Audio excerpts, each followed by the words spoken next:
The princess of Jesus just came with honors and purity of heart, carrying her torch of authority, with shining crown bestowed upon her by Father God Almighty. God-guided she, tuned to the princess of the King, who set her to a rightful majesty. Oh, Princess Lily, that with the lion heart, praises of love and bountiful of golden lily. Her light will be spread the entire world, regardless her enemies plot not to succeed. Yes, her beauty is stunning and amazing power. Her kingdom will know, and for her spiritual guide will be seen. She is truly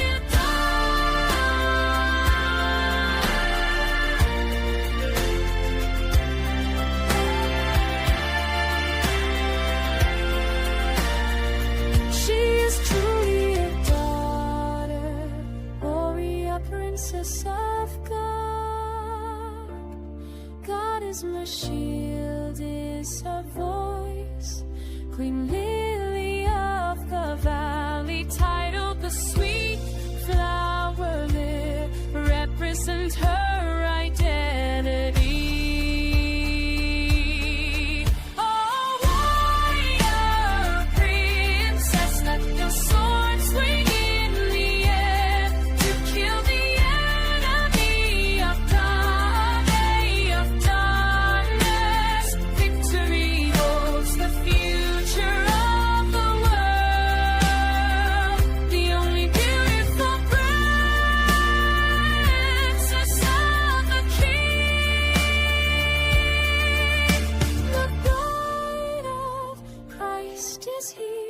she prepared to win this battle.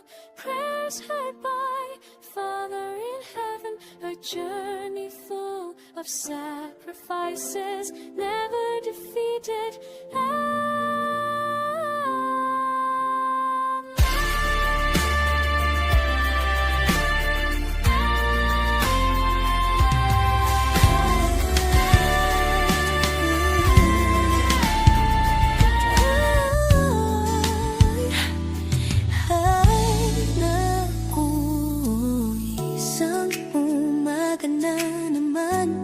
Sa pagkising, ikaw pa rin ang nasa isip. Bawat sandali, pati sa pagtulog, ikaw ay nasisilayan. Kasama sa panaginip, anong sarap sa pakiramdam mo, aking mahal. Bakit ganito ang nadarama? Ayaw kang mawaglit kahit sa paglalakbay ng diwa. Espiritu ko'y nagtatagpo sa tuwing ikaw ay nakikita. Isang ngiti ang kapalit, tunay na ligaya. Ngunit sa pagmulat, akala ko'y nandyan ka na, panaginip lang pala. Bakit ba ganyan ka? Sana ang panaginip ay maging isang buhay na imahe sa aking harapan. Magkatotoo sana, o aking mahal. Bakit ganito ang nadarama? Ayaw kang mawaglit kahit sa paglalakbay ng diwa. Espiritu ko'y nagtatagpo sa tuwing ikaw ay nakikita.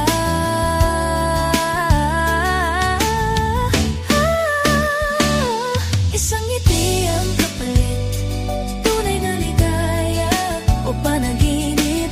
Kailan ka magiging tunay? Sa hinaharap ng aking puso, magkaroon ng kulay.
makisilayan kasama sa panaginip.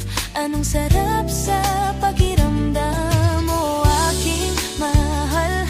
Bakit ganito ang nadarama? Ayaw kang mawaglit kahit sa paglalakbay ng diwa. Espiritu ko'y nagtatagpo sa tuwing ikaw ay nakikita. Isang ngiti ang kapalit, tunay na ligaya. Ngunit sa pagmulat, akala ko'y nandyan ka na, panaginip lang pala. Bakit ba ganyan ka? Sana ang panaginip ay maging isang buhay na imahe sa aking harapan. Magkatotoo sana, o aking mahal. Bakit ganito ang nadarama? Ayaw kang mawaglit kahit sa paglalakbay ng diwa. Espiritu ko'y nagtatagpo sa tuwing ikaw ay nakikita.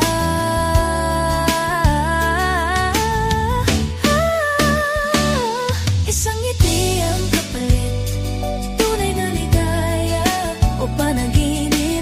Kailan ka magiging tunay sa hinaharap ng aking puso? Magkaroon ng kulay kahit sa panaginip. Ano mga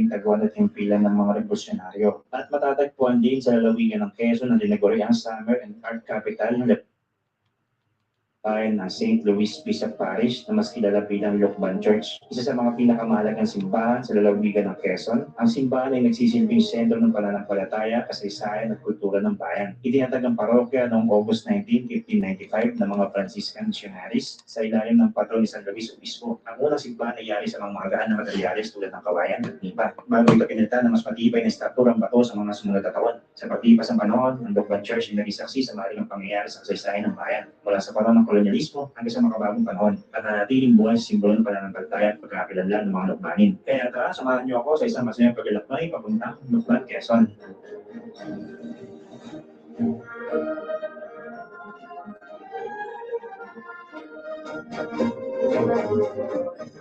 Welcome back po muli sa ating panibagong paglalakbay at pagkulas. At nandito tayo ngayon sa may Quezon, sa may bayan tayo ng Lokban ngayon.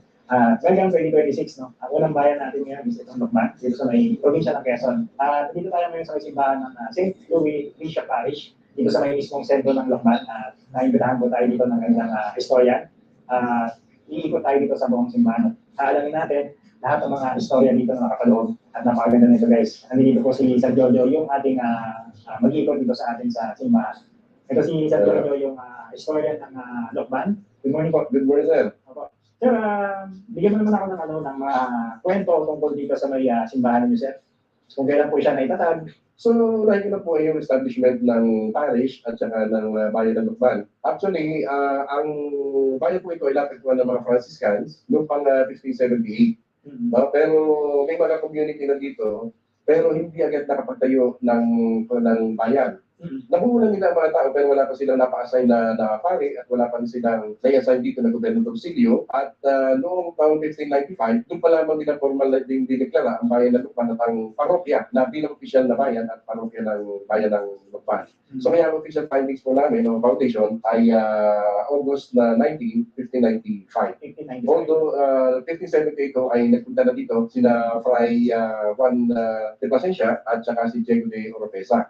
Okay, that time. And then yung unang community namin dito sa Lukban ay hindi dito sa lugar na itong bayan. Doon sa isang baryo namin na tinatawag namin Kulati. So doon, accordingly, doon nang nakuha yung pamayanan. And then nakailang palit ng simbahan, lagi na susunod. And then later on, in 1629 to 1630, naisipan nilang humanap ng another place na mas mainam kaysa doon sa dating tinitira nila. At sa ngayon pa rin sa aming alamat at kasaysayan, ang pinagpasayan nila ng pagpili ng lugar na mainam panirahan ay yung mga pangitain. So, nung meron silang isang lugar na pinuntahan dito, nagbasid sila at nakita nila ay uwak. So, since na uwak ay raven, ay symbol ng bad omen, kaya sila yung naghanap ng panibagong lugar. At accordingly, dito sa lugar na ito ng simbahan, ay maraming puno ng lukban. At habang sila yung namamahinga, nakakita sila ng mag-asawa kingfisher o salaksa. At saka yung sa mga natutubo, ito ang magandang pangitain. Sapagkat yung salaksa, bukod sa makulay, ay napakaganda ng tinig niya. So, kaya napag-desisyonan nila na lumipat dito at dito na itayo ang pamayanan at ang simbahan. So, kaya nung 1630, dito na nila inilipat, dito na sila nanilahan at dito nila itinayo ang ikalawang simbahan. Sapagkat yung unang simbahan, itinayo nila ay dun sa barangay o nayo ng Pulati. And then ito naman structure po na ito, ito ay dati ay light materials din lamang nung lumipat sila ng 1630. So, from time to time na nasisira siya kaya nasusunog, pinapalitan nila ng mas malaki. No? Pero itong bato na ito po ay sinimulan nilang gawin ay noong 1733. At ito po ay natapos ng 1738. No, itong simbahan mismo na ito. And then, ang simbahan po ay hindi agad siya isang buo na natapos. Ang kumbento ay nagawa siya ay 1742.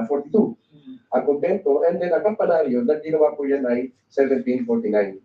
So, gano'n na po katanda ang aming simbahan. Pero, sad to say, dahil po Second World War, to be specific, I think April 4, 1945, nung natatalo ng mga Japanese ay binomba ng mga Amerikano ang lukban and then natama yung simbahan. Kaya ang loob ng simbahan namin ay na-damage. Lalo tigit yung aming retablo na original, siya po ay nasira. Kaya hindi na po namin na ibalik at gumawa na lamang ng bagong retablo. But just the same, ay na-retain po at na-maintain itong structure or building na ito ng simbahan ni San Luis Obispo. Sir, napansin ko pala dito sa mga instruktura natin, no? Grabe yun. Ano po ito? Gawa po saan? Adobe yung lahat yan. Adobe? Ako. Kaya nilapitan natin, sir. Ito pala yun. Parang ano siya, no? Parang pagbabasa? Kinakapitan ko talaga siya ng lubot. But then, ang katulad din sa ibang mga bayan, ang adobe usually, ang nagdidikit nito ay iaapo, and then bisig puti ng iglog, and then pulot na pupiyutan. So, yun ang kalimitang nagpupulto. Kaya, ang mga adobe, usually, wala akong mga bakal yan. Talagang ano lang talaga. Yes. So, kaya ang mapapasalan ninyo, may mga support siya, itong ganyang poste. Yan ang pinaka-support para hindi magumuho ang pagandang simbahan. Grabe, no? Yan. Ilang taon kaya ilan ito, sir? Matapos ko. Ano yun? Itong buong, ano to? Bali, so far, mga 1949, nung huling ginawa ito, and then yung pinakapasa ng simbahan, ay sometime 1949 din. Pati yung design niya, ay 1949 pa rin siya. Alam pa ng mga hapon. So sir, dito po, nakikita natin na yung mismo na. Ito pong pintuan dito, sir. Ito actually nabago na siya kasi yung original niya talaga nasira na. Pero napakataas, no? Tara sir, pasok tayo sa may loob. Sige. Ayan, kita tayo sa loob. Ito sir, itong lugar na ito na pinatatayo na imahe ni San Luis Obispo, dati ang nakatayo dyan, yung Santo Cristo na nasa sa unahan ng simbahan. Yun ang original na nakatayo dati dyan. At siya may merong hagdan na doon sa itaas na yun, doon nakakabidus yung imahe ni Cristo. And then mapapasin mo, kaya na medyo malayo mo, yung paa niya talagang itim na. Kasi nga yan nakalimitang pinupunas ng mga tao pag sila imahe dati dyan. Okay. And then around mga 1980s, ay inalis na diyan yung pinakahagdanan at hinuka yan.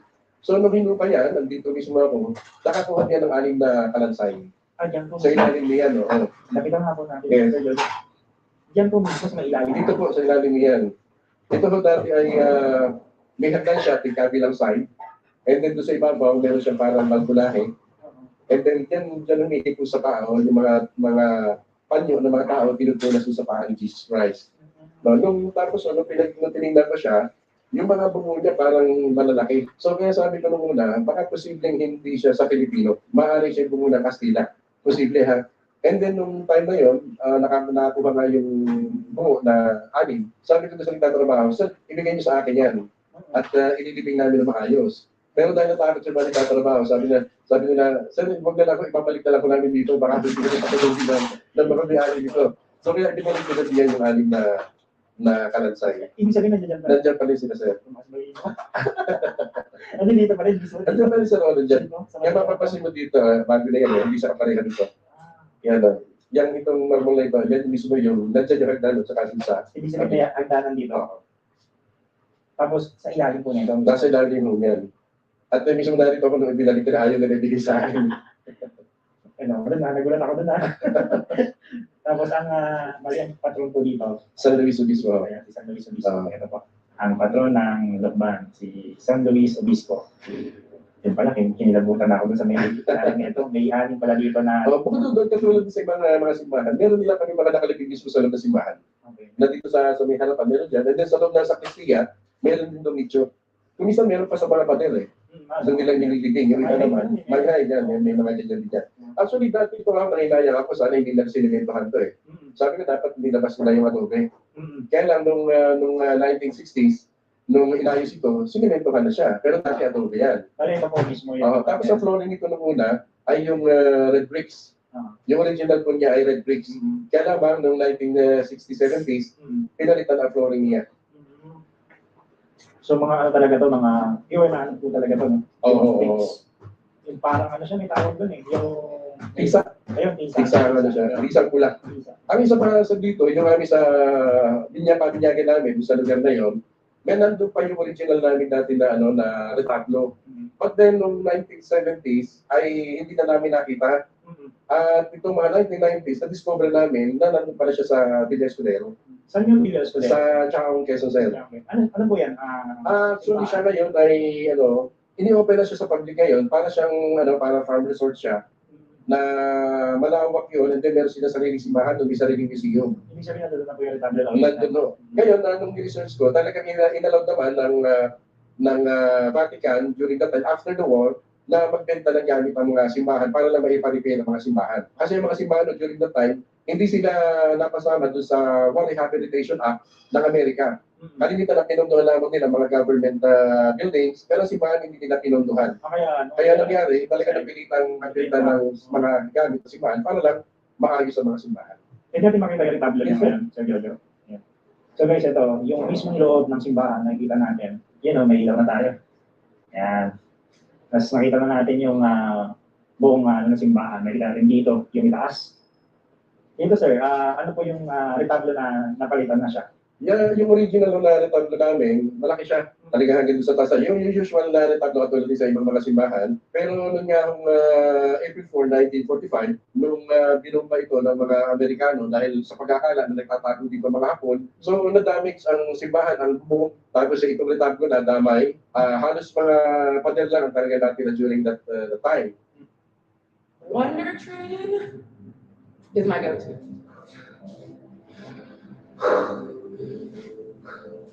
I know that when I put Wonder Train on, it's going to take care of me and support me and make me feel confident week after week, lift after lift.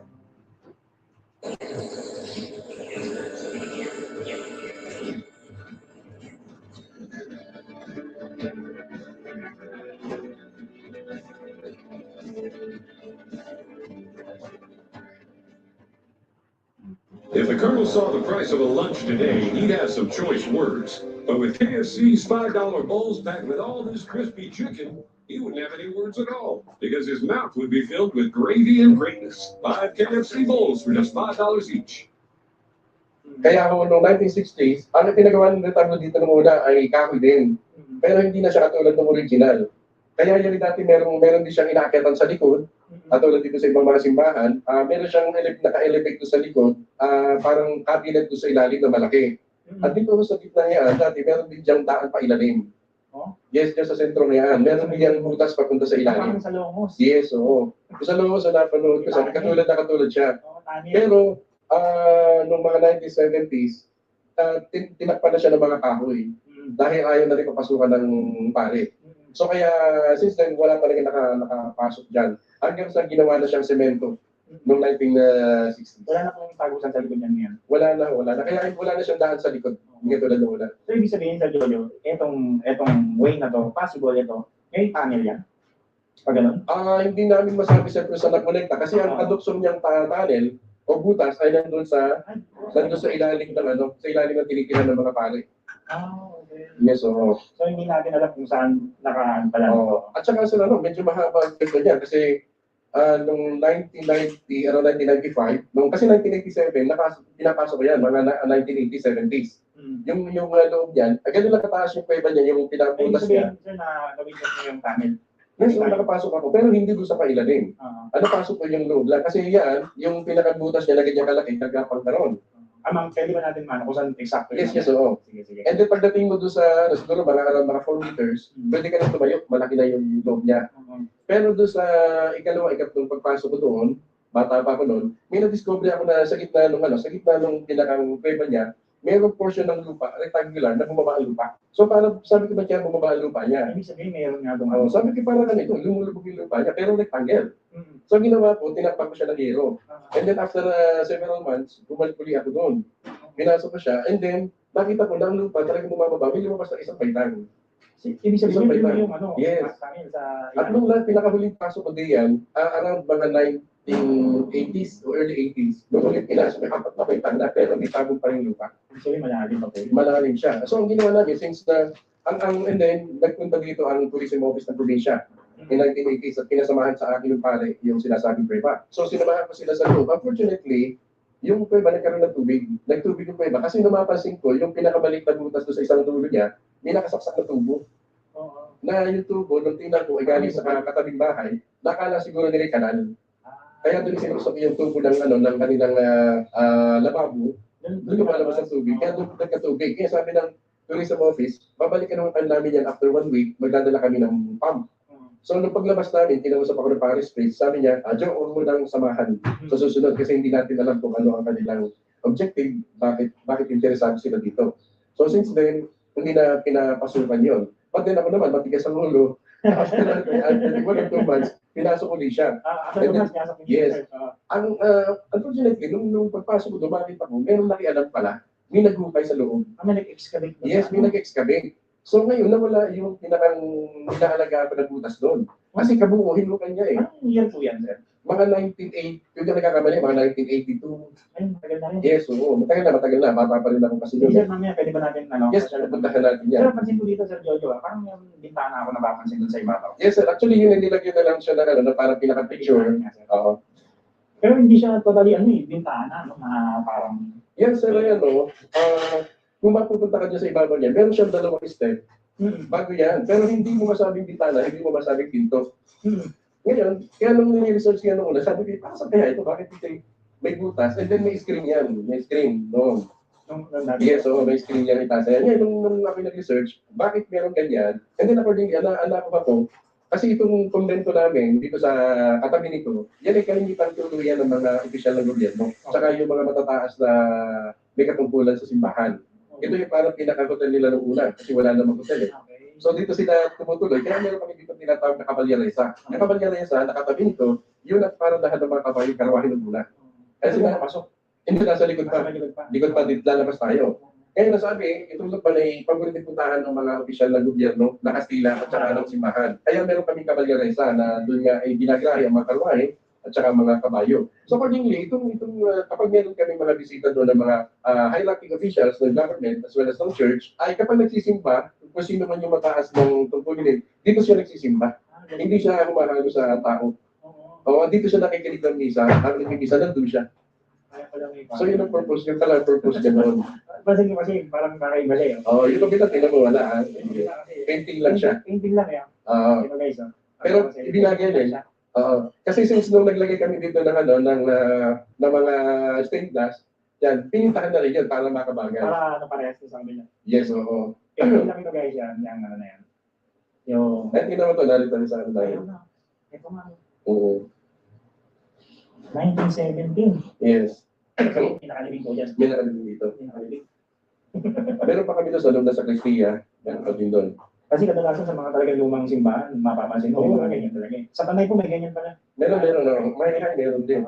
Yan kalimitan yung mga may influential tao sa simbahan, sa gobyerno. Kalimitan nakaka-kalimitan. Kasi ang ibig sabihin daw po niyan, kaya nila nilibing dito para mas mapalapit daw sa sa langit. Ganun kasi yung sabi niya. Ganun paniniwala ng iba. Para mas mabilis daw na agad sa langit. Kasi yung patron namin dito ay sa San Isidro. Kaya kami meron dito sa San Isidro Festival every May 15. Yung San Isidro Festival, yun yung tinatawag ng tourism na Queen of all Festivals. Kasi very colorful siya. At saka ang mga ang decorate namin, yung pampayas namin, lahat ay mga farm products. Yun ay ino na of San Isidro, the farmer. So, kaya kita sa ano, may 15 minutes. Sige po. Yung original namin dito, dati ito, hindi ganyan kataas. Okay. Itinaas na lang yan. Pero dati, meron din kami dito parang pinakang bakod. Na yung mga sumisimba, hanggang dito lang talaga sila. At dito nagpapakumunyo nila. May mga na gano'n pa rin ang style ngayon. Sa Longos po ganun. Yes, Longos, may harap ano. Kaya hindi kami naman talaga tinanggal na namin yan. At pinalaki talaga ang altar. Ito nung nasa itaas na rin, napansin ko po. Yan ay na-damage sa Second World War. At noong 1960, yan ay ginawa ng dome. Very ordinary dome na colored blue, parang langit din ang itsura niya. So noong 2018, nung nagkaroon kami ng rehabilitation dito, ay naka-request kami sa National Historical Commission of the Philippines ng halagang 20 million para sa 20 million para sa rehabilitation ng simbahan. So kaya isa ho yan sa inayos at ibinalik yung parang dating itsura niya na mayroong balkonahe doon sa pinakang dome niya. At tulad din ng ibang mga simbahan. Ayan, kita niyo. Ano ang tawag dito sir sa ano? Dome yan. Ha? Hindi ba to yung para sa mga kumakanta? Yung Ay, hindi. Doon na kami choir. Oo. Nasa likod. Oo. Pero hindi na po siya accessible, no? Hindi. Tsaka hindi talaga namin nilagyan siya ng access papunta na kasi delikado. Kasi sobrang taas na nga. Oo, napakataas. Ang choir po namin nandun sa likod. Ayun, nandun pala ang walo. May ibabaw. Diyan din ang daan papunta sa kampanaryo. Okay, kasi kami dito sa may likod. Sa may dating templo na tinatawag na. Ito po yung dating Ito sa Cristia. sa Cristia. Dito naman kami, sa banda. Napakalaki na simbahan ng Mukban. Yan, okay. Ano ba yun? Ano pa yung isang ano? Ayun, meron pa dito. May lapid na pa dito. 1838. Okay. 1838, 1938. Talagang hindi na rin talaga siya inayos, no? Oo. Tsaka talaga pinaritain ho namin ng military ko. Ay pinaritain talaga namin yan. Si Doña Alejandra Roseli Surbano. Siguro mga influensya ng Actually dati, yung original nito, wala dito ang pito. Ang pito niya nandun sa kabila. Kaya naman yung bagong parish priest namin, pinabago niya ang design. Ginawa ng ano yun, na parang prayer room. And then pinabutas niya to. okay. Pero ito dati talaga ano yan, sarado yan. Nandito ang pinakang daan yan. Sa Manila. Oo. Kaya dito, itong lugar na ito, malaki pinagbago na yan. Hindi na ito yung talagang original. Let's go. Pero mas maganda po, ano, kasi Gumanda naman, oo.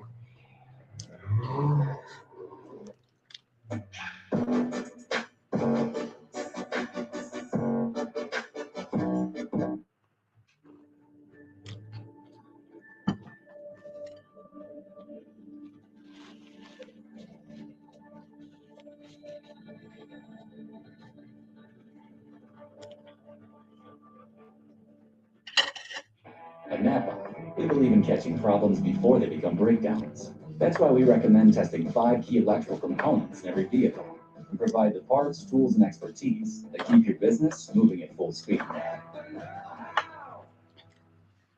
My secret to confidence? That starts at European Wax Center.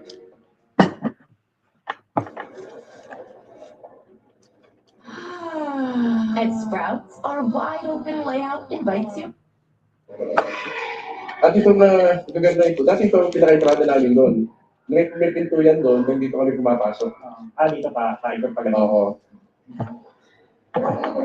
Oo, sige, thank you. Tapos ito ay, ito dati mga, ano yan, mga ruins. Ngayon pinayos ginawa siya Casa del Niño Jesus de Luzban School. Eskwela. Elementary school ngayon yan. Pero nung una, ito, namasukan dyan. Kasi kami dito sa mga simbahan, di ba parang meron silang garden sa gitna ng ano. So, ganito yun. Kaya lamang ay di nabago na nga siya. Oo. Mas kumanda naman. Tsaka na-utilize yung lugar. Kaya pulos bata. Ang pangalan po is Casa del Niño. Jesus de Luzban. Yan. Incorporated Elementary Department nila. Yan. Itong daan ito, itong tinatawag ng the Royal Stair. O yung Royal Staircase. Kasi, ito nung una, ito yung kumbento namin. Ito itaas yung pinaka-kumbento. At nung panahon muna, nung panahon naman wala pa dito mga hotels during that time, kalimitan ng mga panahon ng lukban, dito natutulog sa kumbento. Dito tumutuloy sila. Kaya nga doon sa kabila nito, meron kami dyan kabalyamesa na tinatawag, na yun yung pinakang grahe ng karwahe at ng mga kabayo. Kasi accordingly, paborito puntahan ng mga Kastila itong lukban ng panahon yon. At itong hagdan ito, kalimitan, ang dumadaan lang din muna diyan ay yung mga high-ranking officials ng government at ng simbahan. Ito yung dati very limited dito sa mga NGOs. So, ibig sabihin, ito pong hagdan na to, talagang bibihira yung mga Yes. nakakalabi. Kaya mapasin mo ba, napakalaki niya. Opo, laki na. Di ba, nakaganda sa pagkakit, ang lapad din niya. So, ibig sabihin, saksi pala to sa mga... Yes. Dito dumadaan yung mga panahon ng mula, dito tumitira sa taas, dito sila natutulog. Kaya sabi ko, hindi lang ng mga bata significance itong hagdan na ito. Nanunguna, Basta pala itong hindi hagdan. basta hagdan yan. Masasabi ko sa kanila.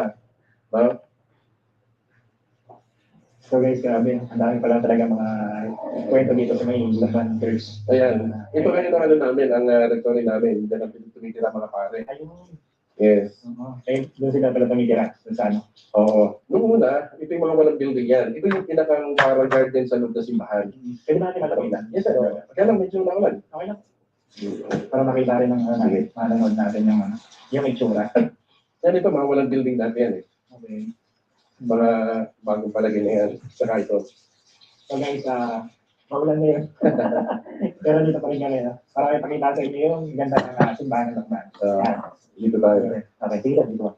Yung sinasabi ko sa ano, yan, na yung butas ng kuweba, narito sa loob dito. Yung butas ng kuweba dito. Yes. Punta natin sir. Kaya napakasukan na niya ngayon ha.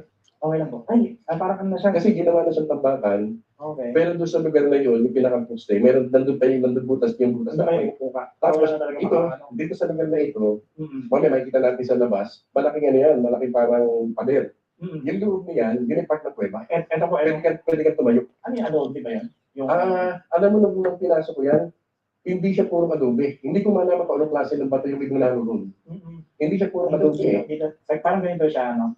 Ganito yung, dito mismo siya. Ito ay, ginanto yung butas, ano? So, mula doon hanggang dito, yan ay, ang shape niya, dome, kapag ganyan. And then siguro, para makikita isang tipang lapad niya. Malaki pala. Pero yung haba niya, medyo mahaba-haba, halos ito. Simula dito hanggang doon sa may Oo, na. yes. Yung entrada pa lang yun. Yun ay yung pinakaloob ng kuweba. Kaya pagdating mo sa loob, makakatayo ka eh. Tapos, Tapos yung iba, yung itaas niya ganyan, doon sa pinaka-itaas niya, may butas siya, nakasyang tao. pwede ba natin mapuntahan ito? Marami lang sir. Okay lang po. So guys, pupuntahan namin yung kuweba na nung bata pa si Sir Jojo is nakita niya mismo. Ito. Dito na sa main door. Ano po ito? Stock room na nila. Ginawa mo tambakan. Pero nung bata po kayo, dito kayo. Oo, dati naglalaro pa kami dito nun eh. Ang butas niya natin dito. Ito. Yan. Diyan. Ay, hindi pa pala sarado. Yung bakal na yun. Bukas pa. Meron pa. Kaya lang, ang dami tagma. Okay lang po. Pakita lang natin sa kanila. Ay, oo. Ayun. Yan, kita mo, may butas yan. Ayun, may butas nga. So guys, yun yung nakita natin. Meron. Ipapasok pa. Oo, yan ang papunta ron kapag naliligo niyan. Tapos dito sa loob niyan, narinig yung pinakamalaking yung kuweba niya. Doon ko nakita sa ilalim yung pinakang daan sana pababa na hindi na siya, Dito mismo. oo, gagapang ka dito. Kita na rin. Hindi ko lang maano. Hindi na natin makita ng gusto. Pero yun na yung butas. Yun yung may harang yun.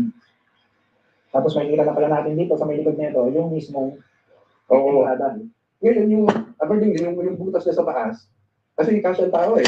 Opo. Ang purpose pala noon, noong una, katulad din sa ibang bayan, kapag nilulusob sila ng mga pirata, doon sila nagpapatihulog. Doon sa butas na yun, at dito sila dumadaan palabas. Dito sa may ano. Doon sa ilalim Sa mismo. kuweba na Oo. to. Kaya nung una, natatandaan ko, ang lukban ay sinasabi na pahingahan ng mga private. Kasi daw, kapag tinutugi sila ng mga pirata, nung una, kapag sila nakarating ng lukban, hindi na sila nakikita. Kasi nga, ay merong dinadaan ng sekreto. Ayun pala yung mga. Yes, so kaya sabi nung una, ito ng lukban ng pahingahan ng mga private. At dito nga sila, pag sila napapunta sa dako nito, hindi na sila nahuhuli ng mga pirata. Grabe yung ano. Buhay pa pala yung butas. Ano? Yes, so kaya nga mabuti, kala ko kanina may semento eh. Pala, buhay pa. Nandiyan pa pala. Bukas pa pala siya. Oo. Sayang nga lang, tinamba ka na eh. Actually, kayo na-propose namin nung una na age floor. Yung kuweba po. Oo. Kaso hindi pinayag ng pare. Maganda sana kung na-explore, no? Oo. Kasi, parang may ganun po sa Indang. Na ano nila, sa Indang Oo. meron din. Oo. Grabe, dami sikreto pala na itong simbahan. Ay, oo. Dadayo din sa kabila. Dito po, ano po meron dito? Ito ang ginawa kong pisina ng simbahan. Okay. Actually, modernize na rin. Ayos na nito. So guys, ito yung yung mismong kanila opisina. Napakaganda ng opisina na. St. Louis Bishop Parish Office.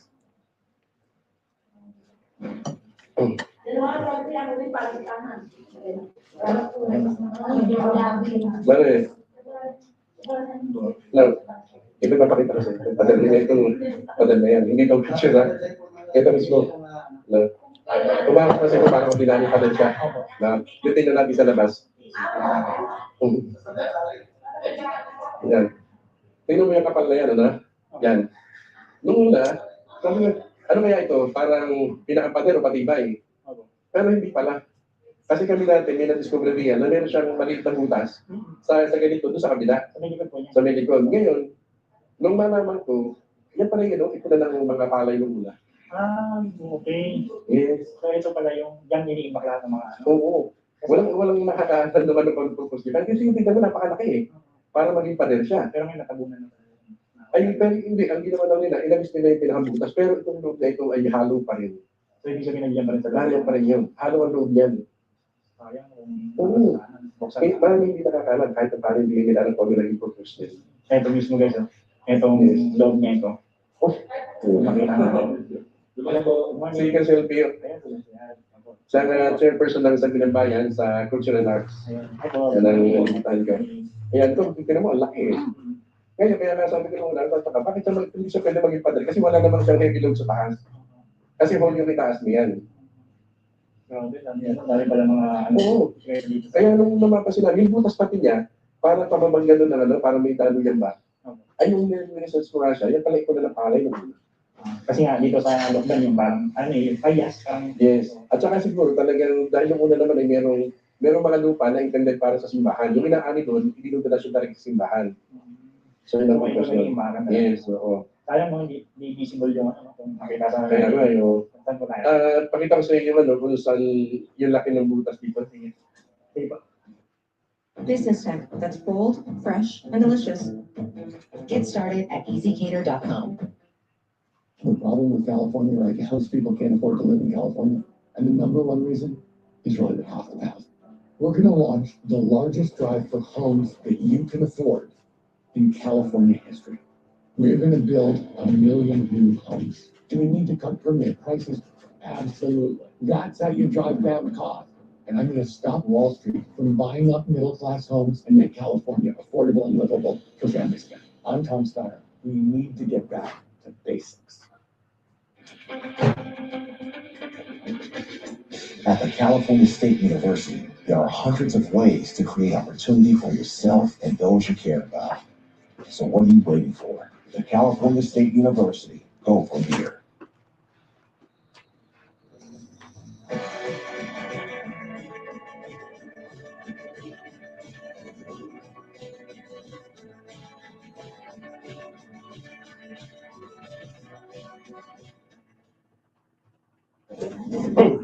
So guys, meron kami titigan dito sa may harapan. Na sinasabi ni Sir Jojo na, ano po yan Sir Jojo? So narin dito sa loob ito, yung pinakang loob na kuweba. Okay, yung pinakalat ng kuweba. So guys, nakapayo sa kanya. Wala namang bagyo. Malakas lang ilang dito. Ito sa dito yung lector yung tirahan ng mga pare. Ay, no. Ito milalim na yan, yung loob nito, yan na yan yung pinakamalaking kuweba. Ayan po yung sa may, Yes, yung loob yan. Yung loob na. Okay. Talagang yung butas na rin dito sa parte dito, di ba? Ay, ito na po yung likod, yung kanina. Yung pinuntahan natin kanina, oo. Tapos papasok yan doon, nasa loob dito yung malaking kuweba na pwede kang tumayo doon. Sayang, pero sana hopefully, ma-explore yun, no? Actually, alam mo, ginamitan pa namin yan ng ano, medyo unbelievable. Pero dahil nga sa tagula na siya, meron kami kinuhang estudyante dati na yung bang nakakapag-trans, yung spirit niya humihiwalay sa kanyang katawan. Alam mo, yun yung pinuntahan namin, sabi ng bata, sige po, pwede ko pupuntahan. Nahiga siya doon sa kanyang katre. Pagkatapos sabi niya sa akin, sir, pwede na po kayo magtanong. Hindi sinabi ko po pwede puntahan niya dito yung kuweba. Alam niya yung mga location ng kuweba at pumasok siya rito. Nag-describe niya yung loob at pagkaka-describe niya kung ano yung nakita ko, yun din. At tapos nung sabi ko, meron pa bang ibang daan yan? Ang sabi niya, sir, meron po itong daan pababa. Kaya lang po ay sarado, sabi niya. Dahil nga may lupa. Ngayon, sabi ko doon sa bata, that was, early 1980s eh. Wala na ngayon yung bata. May marami siguro matanda na. Kasi, during that time, mas bata sa akin eh. Kasi ako'y college na noon, siya ay high school. Tapos sinabi niya na meron itong daan pababa. Ngayon, sabi ko, kaya mo bang bumaba? Sabi ko gano'n sa kanya, no? Then sabi niya, sige sir, subukan ko. And then, nung may salita siya, sabi niya, sir, may nagbabantay ho rito. Medyo kinilabot ka naman. Nung sinabi niya may nagbabantay, sabi ko, ano nagbabantay? Sabi niya, sir, hindi ko naman ito bad spirit. Ito po yung spirit, pero ang trabaho po talaga niya, bantayan po itong kwepang ito. Yun ang sabi niya. And then, tapos sabi niya, saan magsasabi ako kung pwede akong bumaba? Ay, hindi sabi niya, pinayagan daw siya, so bumaba siya. Doon sa ilalim, nakakita daw siya ng 2 daan. Isang diretso, ay may isa doon ay pakaliwa. Pasok yan, sa Jojo, dyan sa ilalim niya yan. Yes, oo. And then, nung pina-explore ko yung isang daan, sabi ko, pwede naman pahanin mo itong isang daan dyan. So, yung diretso, sabi niya, diretso po ako. And then, nung sabi ko, isang lugar ka na, ang sabi niya, sir, ito po ay parang papunta ng bundok. Papunta bundok, Banahaw, na kasi lagi ng Banahaw eh. Yes. And then, nung medyo natagal sabi, sir, malayo ho ito. Ay sabi ko, sige, bumalik ka na. Nung after nung sinabi kong bumalik, kaya gumising na yung bata. Sa taong wala na siya naalala kahit na ano. Yung espiritu pala niya, no? Yes, so yung tinatawag na nagtatrans. Oo. So guys, so dito mismo, yung kuweba na sinasabi dito sa mismo. Ano yung malaki niya? Yung pinasok natin doon sa may kusina kanina. Maganda sana talaga ma-explore, no? Kasi doon pa eh, naka-open eh. Yung kaya lang, parang tingin ko malabo na rin. Kasi baka mamaya, yung mga lupa doon, ano lang, nagbagsakan na rin, ano? Tingin ko, kasi nung ulit sinilip ko yun, may lupa na loob, may bumagsak na. Sir, ito yung pasad ng simbahan na, yan ang ginawa na 1749. Okay. Ang nag-design yan ni taga-Timonan Quezon, sinasabi na si Kapitan Tiago. So guys, pakita namin yung mismo pasad dito sa may... Ay, pupunta pa sa taas? Church. Or panari, oh. Yan. Ganda. Ito, Sir Jojo, ito pong pasad ninyo. Sino pong gumawa po nito? Yan, accordingly, ang nag-design yan ay si Kapitan Tiago na Timonan Quezon. Okay. Noong 1749 din. At ito'y tinatawag na Baroque style. Yan, Baroque style. Yes, katulad din ng mga simbahan na Baroque style din. Ngayon, yung cross namin doon sa taas, hindi yan yung original. Okay. Kasi yung original na cross din, yung tinatawag na patriarchal cross, yung dalawa ang horizontal. Opo. Parang sa no? Sa paete yung style niya, no? Yes, opo. Grabe, ang ganda. At yung sir, yung St. Louis Bishop namin imahe sa taas, hindi na rin siya yung original. Yung nandun sa taas na yun, yan ang kinalita na. At yung original, kinuha ng nagdonasyon. Ngayon, doon sa aming kasaysayan din, nung pumapasok ang Hapon noong 1941, ay yan daw inakita ng ilang lupanin, particular yung isang mayaman dito, si Don Yang Xiongxiu, nakita niya na nagliwanag sa San Luis. Nung pumapasok ang Hapon dito noon. No?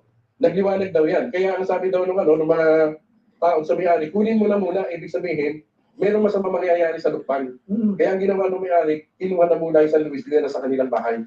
Kaya pinalitan niya na siya ngayon. Pero buhay natin tira pa, yung original na imahe ng San Luis Obispo niyan. Yes. Ang ganda na. At sa ito nung una din, itong harapan na ito na simbahan, yan ang dating sementeryo. Ay, ito po. Ito Yes. yung parking. Yan parking. Ito ang dating sementeryo nung una. Pero may nakalibing po ba yan? Wala na. Kasi tinanggalan nila yan dahil nung 1848, nung nagkaroon ng paglaganap ng sakit dito sa Lukban, ay inilipat nila ang sementeryo at dinala doon sa pinagtatayuan ngayon. Lawak po. Oo. Tapos, sige po, yung doon po sa may gilid, yung sabi niyo po 15-15. Ito ang isa yan, yung nakabakod na yan. Ay, nakabahod. Yes. Yan ay old Spanish language na nangangahulugang parandilya o divider. So, marami yung mga simbahan na may mga 15-15 pero hindi nila alam kung anong tawag doon. Yan yung na-research lamang namin galing doon sa 16th century dictionary na nandun yung pangalang 15-15. Ito, mga bago ng ID lang. Ganda ka.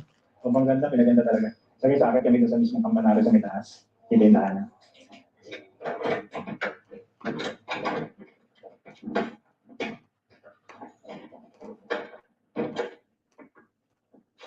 Ito sa pagkwento. Ayan, nagkwento.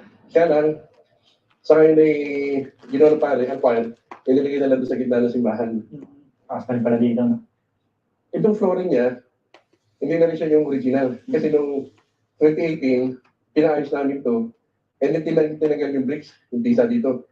Then na-discover nila na mayroong malaking crack Kaya pala, dito. Kaya mabuti na repair. Dahil kung hindi, siguro bumagsak ito. So kaya napatibay lang nila ito. Kaya bago nito mga bricks dito. kung ito na yung papasok pataas. Ito ang pinto. Ay, ganito rin sa Pilipinas. Oo. Mabuti, no? Sinimento na. Dati kasi, yung mga 1970s, ano yan, walang semento yan. Na kaya nakakatakot sa tapos wala pa siyang bakal dito. Ngayon, nag-develop na yung pangandaan. Kaya dahan-dahan lang ako ha. Bagay siya naman, nakabila sa may taas. Pero dito sa may mismo kapag nila ayos na hindi na siya nakakarapakin. Ang taas din pala. Napakalaki. Ito na ata pinakamalaking nakita ko. Ayan ba? Hindi niya kalaki sana? Hindi po. Sa Lomos, ganito po, kalaki sa Lomos. Ayan, ganyan kalaki. Pero hindi ganito. Kaya guys, ito na kami sa may ibabaw. Nakakabis ng tower, no? Napakalaki ng ganyan nila dito. Ito na sa likod natin. Kaya kailangan ni konti. Bali itong, itong kampanari na to guys is 1838 naman yan. 1838 pala ito. Napakalaki. Sabi mo. Ay, lukban, nakasulat. So, lukban. Ano pong mas nauna? Itong bell or yung... Ito kasi kampanaryo, dito yung tinayo 1849, 1749. 1749. Ito namang bell, itinatay ito dito sa Lukban ng 1838. Mas nauna pala itong simbahan? Oo. Na naitayo, no? Oo. Kasi sabi nila minsan nauna raw yung bell, minsan nauna rin yung simbahan. Yan yung kanya-kanya talaga mga taon yan, 1879. Ito, 1879. Yung pinakamatanda po dito sa... Paano ito? Ito pinakamalaki. Yung mga baging, no? Yes. Yan pa rin yung original na baging niya. Original pa rin ng baging. Kaya naman, nilagyan na rin namin ang support na bakal. Kasi medyo delikado. And then ito, support na rin ito mga poste nito. May mga poste na rin. Semento na siya, pero dati, sa kahoy lang yan. Lahat pati ng papanan ko lahat siya gumagana pa. At itong pinakamagandang tunog ng kampana. Kasi buong tunog ito, hindi katulad sa ibang kampana na parang basag. Ito, buong tunog Hanggang ito. ngayon po ito, ginagamit pa rin. Yes, so, lahat yan. Accordingly, ito yan, kasi pinagawa nga din sa sa pag ginawa ito, para sa Spain. Ito dinala dito, nasabi sa story ay idinaan from Manila, idinaan doon sa bundok ng Malaguing, na ngayon hindi namin malaman kung saan yung sinasabing bundok ng Malaguing, bakit dinali sa simbahan, natitiktas ng oras sinabot para mayakyat lang dito. Napakahirap din pala ng pinagdaanan yun. Magandang araw po sa inyo lahat, sa mga taga-subaybay ni Mario Travel. Tayo po ngayon natin dito sa bayan ng Lupad, sa lalawigan ng Quezon. At ito po ang isa sa mga matandang bayan, makasayang bayan sa lalawigan ng Quezon. So maraming salamat po sa pag-feature sa aming bayan, sa travel tour na ito. At nakita po siguro ninyo ang pagiging story town ng bayan ng Lupad at ang pagiging art capital dito sa lalawigan ng Quezon. Inanyaya po kayo lahat na pumasyal sa aming bayan upang makita ninyo kung gano'ng maganda ang bayan ng Lupad. Lalo po sa mga darating naming festival. Ang Easter Sunday po namin, meron kaming traditional na Busan Festival. Samantalang every May 15, meron po kami tinatawag naman na San Isidro Ayas Festival. Ito po ay isa sa mga kinikilala ng mga festivity sa buong bansa. Kaya pasyal po kayo, alito po sa amin at makipag-coordinate naman po kayo sa amin at kami na po mahala na magpasyal sa inyo sa aming bayan ng Lupad. Maraming salamat, Sir Mario. It's been a long time that I remember well. Just like the photo we keep on the shelf. Oh, here we are. Oh, here we are. Now 10 years have passed and we're still up to time. I don't take for granted the years that go by. Started with a gaze, here we remain. All of the moments collected in time, perfectly bound like canvas in mine. Lucky to find what we're both looking for in the life. My heart is aching, somehow in all the right places. You make me feel like you know. Organic and dairy free.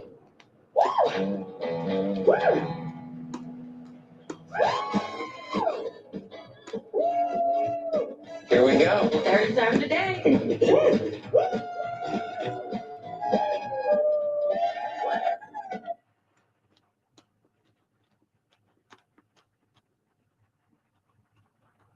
Ako po si Atty. Jose Carlo Amores, ang Shrine Council President ng Pilipinas Rizal, dito sa Parokya Tambalan sa Santa Maria Magdalena. Maligayang pagdating po sa aming tambalan. Brother Raymond Diaz po ang Vice Chair na Shrine Council dito sa Tambalan sa Santa Maria Magdalena dito sa Pilipinas. Sinasabi ko sa inyo na firm yung adobe namin. Hindi ko yan nagtutulpos. Yan talaga mga original na Yes. Opo. Papunta na dahil sa taas. Ang bayan ng Pililla ay isang maunlad at makasaysayang bayan na matatagpuan sa lalawigan ng Rizal. At kilala ito bilang Greenfield Municipality of Rizal dahil sa malalawak nitong taniman, sariwang hangin at bigas sa kagandahan ng kalikasan. Isa sa mga tanyag na tanawin dito ay ang Pililla Windmill Farm na hindi lamang nagbibigay ng kuryente sa mga karating lugar, kundi nagsisilbing atraksyon ng turista dahil sa mga gandang tanawin na higanting turbina na nakaharap sa lawa. Bago pa man dumating ang mga Espanyol, ang bayan ng Pililla ay isang kilala sa pangalang Pilang Munti na pinamumunuan ni San Liam Maginto at ang sakop ng kanyang nasasakupan ay mga bayan ngayon ng Baras, Tanay, Pililla at Alaala. Tinawag itong Munti o maliit bilang pagkilala sa bayan ng Pila sa Laguna na mas malaki sa lawak. Ayon sa historiador na si Cavada, noong 1571 ay nasakop ng mga Espanyol ang bayan sa paligid ng Naho ng Laguna na tinawag nilang Leconada de Moron. Kabilang dito ang Pilang Munti na sumuko at naging bahagi ng Morong, kaya tinawag itong Pilang Morong. At isa sa mga pinakamatandang sagisag ng pananampalataya at kultura ng bayan ng Pililla, ito ay ang Diocesan Shrine and Parish of St. Mary Magdalene o mas kilala bilang Pililla Church. Itinatag ito ng mga misyonerong Franciscano noong 1583 at ang layunin ay palaganapin ang Kristyanismo sa pamayanang nakapaligid sa lawa ng Laguna. Ang unang simbahan ay itinayo gamit ang mga katutubong materyales tulad ng kawayan, nipa at kahoy, mga materyales na madaling makuha sa paligid at karaniwang ginagamit sa unang istrukturang panrehiyon noong panahon yon. Subalit sa paglipas sa mga taon at pagdami ng mga mananampalataya, ipinasya ng mga misyonero at mga mayan na palitan ng simpleng simbahan ng isang mas matibay na gusali na yari sa batong adobe at apog. At ang Pililla Church ay nagsisilbing simbolo ng pananampalataya, pagtatyaga at pagkakaisa ng mga mamayan. Na sa kabila ng mga pagsubok tulad ng lindol, patuloy itong itinayo at pinangalagaan na nagpapakita ng tibay at determinasyon ng mga taga-Pililla. Welcome back po muli sa ating panibagong paglalakbay at pagtuklas. At ulit po tayo ngayon sa probinsya po ng Rizal ulit at papasok po tayo ng welcome back po ng Pililla. At meron po tayong pupunta dito guys sa isang napakaganda pong simbahan. No? Bali, itinayo po ito noong 1583 ng mga Franciscanong pare. At ang pangalan po ng pupuntahan natin ngayon is ito po the Diocesan Shrine and Parish of St. Mary Magdalene or mas kilala po ito na Pililla Church. Napakaganda pong istorya po nito guys sa pupuntahan natin. At marami pong nag-request sa akin na i-feature po natin to sa ating YouTube channel, no? So tara, pasokin natin itong bayan ng Pililla. Dito guys, ang daming mga riders na humihinto sa part na to dahil itong arko nila is napakaganda, no? Merong windmill na naka doon sa may ibabaw ng arko. So yun yung isa sa mga hinihinto ng mga riders dito. Tapos dito naman sa right side natin, nakikita natin, may mga nagtitinda, yung mga nag-garden. Gardening yan. Pwede kayo bumili ng mga, alam niyo, mga halaman pagka punta kayo dito sa may Pililla. Kanina, umulan, pero ngayon pagdating natin dito is maganda yung araw. Time check tayo, 12:50 ng tanghali, no?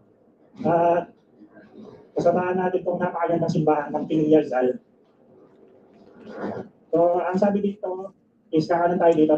Kaya pakanan tayo dito sa may Barangay Hulo. Welcome to Barangay Hulo. Ito na pala. Yan. Kanan tayo dito. 4 minutes na lang siya, simula dito.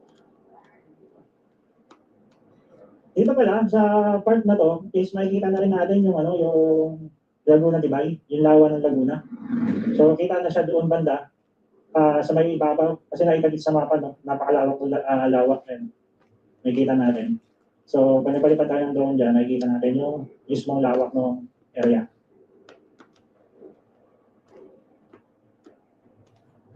Okay. Dito pala siya banda. Sa malapit lang talaga. Wow. Ito na. Guys, simbahan ng Pililla. Ganda ng arko nila. I think itong arko na to is napakatagal na. Okay. Meron rin pala ditong bahay dito sa may gilid na matagal na. I think matagal na rin ito. So, yun yung arko. Natutuon na siya ng Mucho. Yung mga damo. Napasukin natin ito. Diocesan Shrine and Parish of St. Mary Magdalene.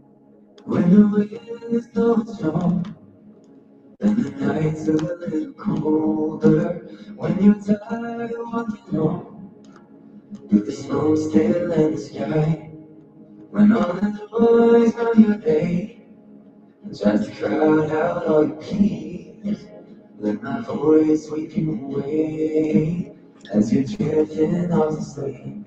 And I say, I'll be your lullaby. And I say, I'll be your lullaby. When you're feeling Hi guys, tumalik na tayo dito sa may St. Mary Magdalene Church or mas kilala na Pililla Church. Bali guys, ito, pagka-dating ko dito, napakalawak pala yung kanilang space dito sa may harapan. Yan, kung makikita ninyo, hindi dito yung parking lang. Ang laki ng parking area nila dito. Tapos dito sa may harapan, merong information sila dito ng kanilang simbahan. Ito yung parang pisina siguro to. Tapos dito sa may right side, yan, may mga, yan, sila sa mga bisita yung mga CR nila dito. Para paano ito mayroong stage. Yan yung mga makikita natin dito. Yan yung nakakalagay doon. Nakita ko ang Panginoon. Picture ng simbahan nila guys. Napakaganda. At yung structure na ginamit dito is adobe. Makikita natin. Sa part na yan, medyo mayroong white siya sa may taas. Parang na ayos na siya. Pero itong nasa ibaba na to, ito yung original. Yan ang itsura. So, antayin lang natin yung kausap natin dito na mismo maging istorya dito sa may simbahan. No? At napakaganda nito guys. No? Sa gilid, meron nakalagay dito na grotto. Kaya no, nakalagay doon, this way to grotto. So, mamaya, papasok din tayo dyan. Silipin natin kung ano yung meron dyan. Ilibot ko kayo dito sa may mismong simbahan. Magandang araw po. Ako po si Atty. Jose Carlo Amores, ang Shrine Council President ng Pililla Rizal. Dito sa parokya ng Bayan ng Santa Maria Magdalena, maligayang pagdating po sa aming jamban. Brother Nathan Diaz po ang Vice Chair ng Shrine Council dito sa Labanan ng Santa Maria Magdalena dito sa Pililla Rizal. Sir, tanong ko lang po, kailan po na itatag ang Pililla? Dito makikita po natin yung National Historical Institute marker ng Simbahan ng Pililla. Noon pong 1572, dumating ang mga unang paring misyonero at nagkaroon po ng unang simbahang kawayan at common na pinagawa ng mga paring Franciscan noong 1583. Sa ilalim na po siya talaga ni Santa Maria Magdalena. Pero syempre, nagkaroon po ng sunog at syempre muli pong naitayo ang simbahang bato noong 1670 hanggang 1673. Tapos hanggang sa kasalukuyan, pero syempre, nagkakaroon po ng mga pagbabago o pagsasaayos yung simbahan. Kaya kung makikita sa mga larawan noon po yung relieving imahe ni Santa Maria Magdalena ang nakalagay. Pero dahil sa pagsasayos po at pagbabago, makikita natin pagpasok na yung pong positibo na ang nakalagay. Pero makikita pa rin po natin dito si Santa Maria Magdalena, yung relieve po sa aming baptism. Dito po, Tony, kung makikita natin sa kayo, kasi parang may napansin ako. Nandito po yung sinasabi ko kanina na relieve, ito na po yun sa aming baptistry. Palabinyagan, ito pala yung ninyo. Yes po, pero ito po yun, tapos ito po yung imahe ni Santa Maria Magdalena na nasa altar before.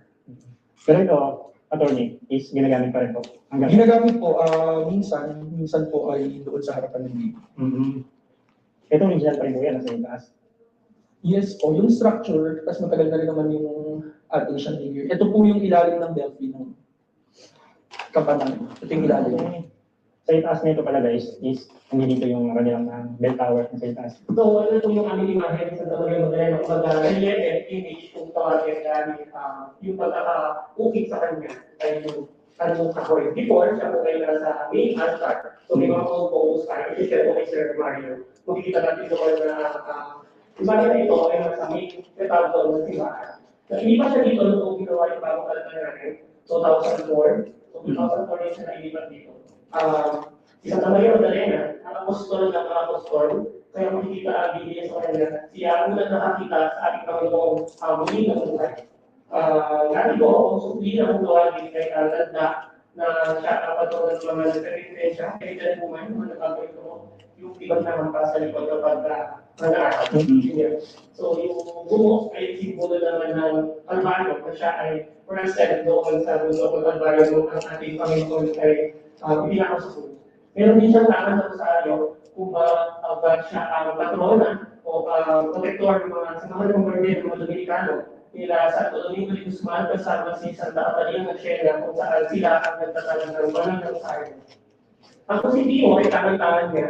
Siya ay pinag-iwala nung natatala siya sa France, sa kuweba na siya nanatili sa rest ng buhay niya. Doon na siya nanatili, nagkalas na siya sa positibo at doon na siya namatay sa kabandaran sa kuweba doon sa France. So we are affiliated din sa Minor Basilica ni St. Mary Magdalene sa Bar, France last 2022. So doon nakikita ang gabi ko ang skull ng St. Mary Magdalene sa bar price. Sinasabi din, noong mga huli sa dalili sa Puweba, dahil nandun nga lang siya sa Puweba, ang mga anghel ay nagdadala ng banal yun o yung hostes sa kanya para makain niya. Yun. So sa Maria Magdalena ang apostol ng mga apostol. Siya pong patron ko dito sa Pilila. Ang ina-patron ng buong bayan ng Pilipinas. Buo. Nakilala siya ng Sangguniang Bayan na siya ang patron at inapatrona ng buong bayan. Kasi may dalawa pang parokya nakasunod dito. Pero kahit may dalawang parokya, ito yung inapatrona ng buong bayan ng Pilipinas. Hindi naman natin matingin din mga mga certificates. And then, tsaka resolutions. Pwede nga rin din about sa relic dito. Yes po. First and second class relics. So dito naman tayo sa kabilang side. Wonder Train is my go-to.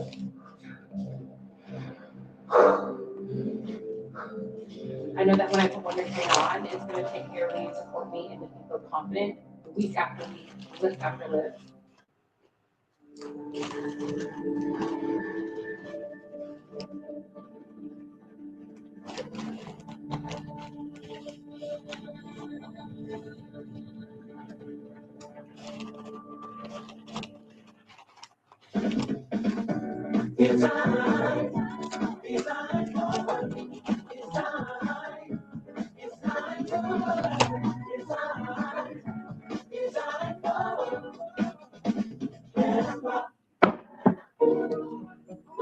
Because the jungle is real.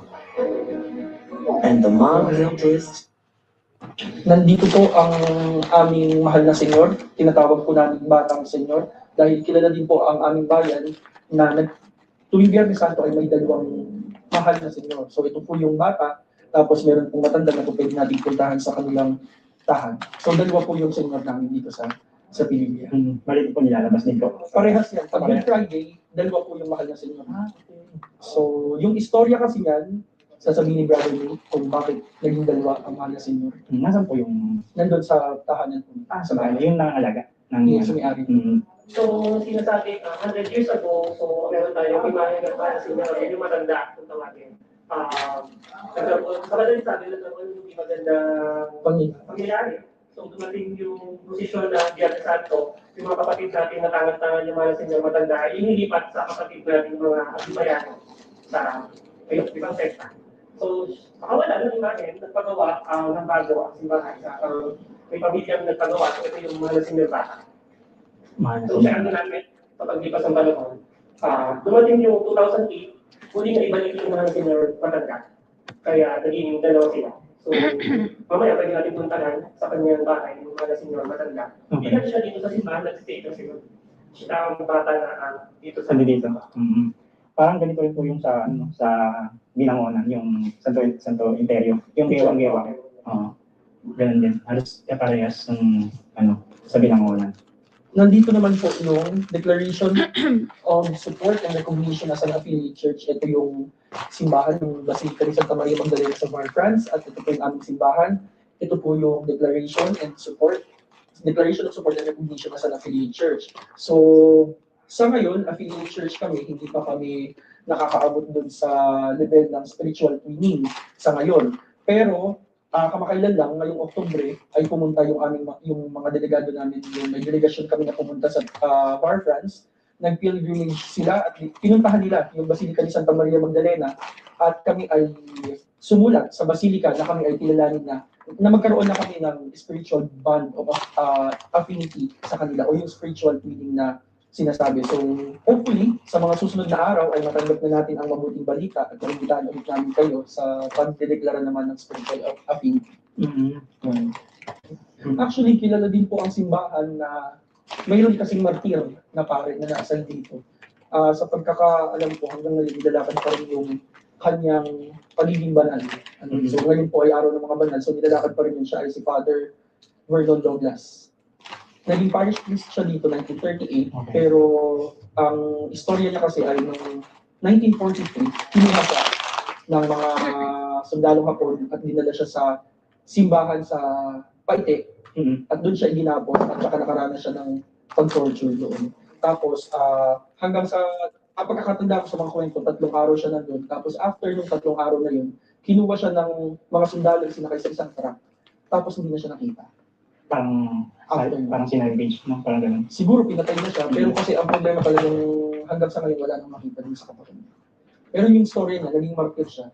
May mga milagro din na nangyayari na nung dumating si Father Douglas, may mga pinapatay at inaabuso ang mga Hapon noong panahon na yun. Pero nung dumating siya, biglang wala nang inaabuso, wala nang pinapatay. Yun nga lang siya na yung na-torture hanggang sa Baga siya ang kapalit hindi ng na makita.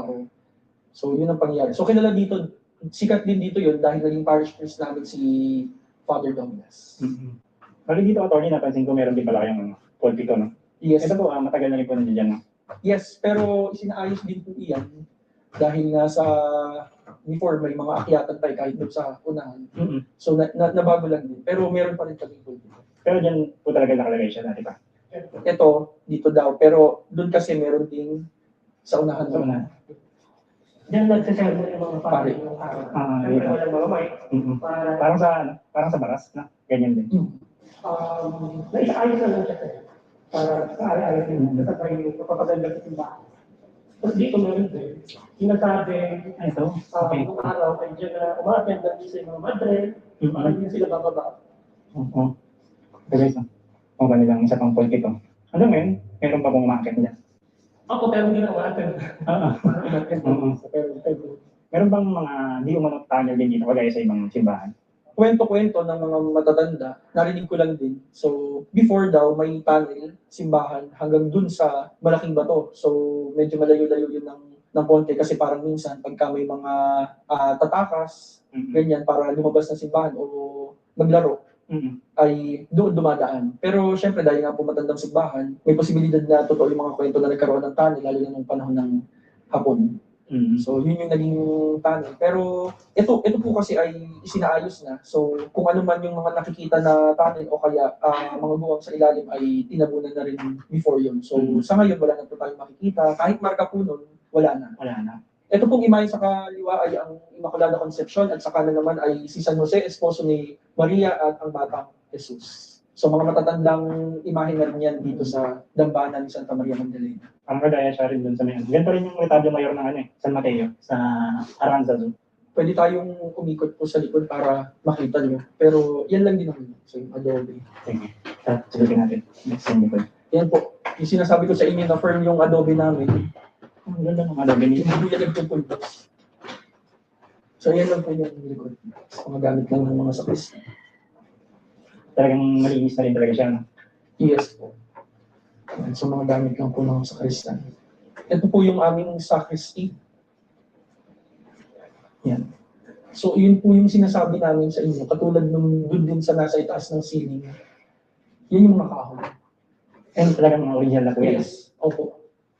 Yan pa rin po yan.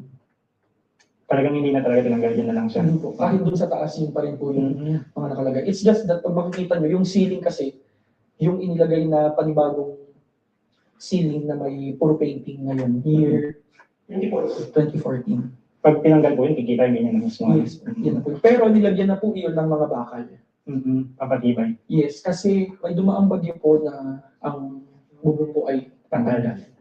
I think 2007 ba yun? 2006. Yung millennium. Yan, nilipad po ang bubong ng simbahan. Ito po ay matandang imahe na rin ng Christ the King.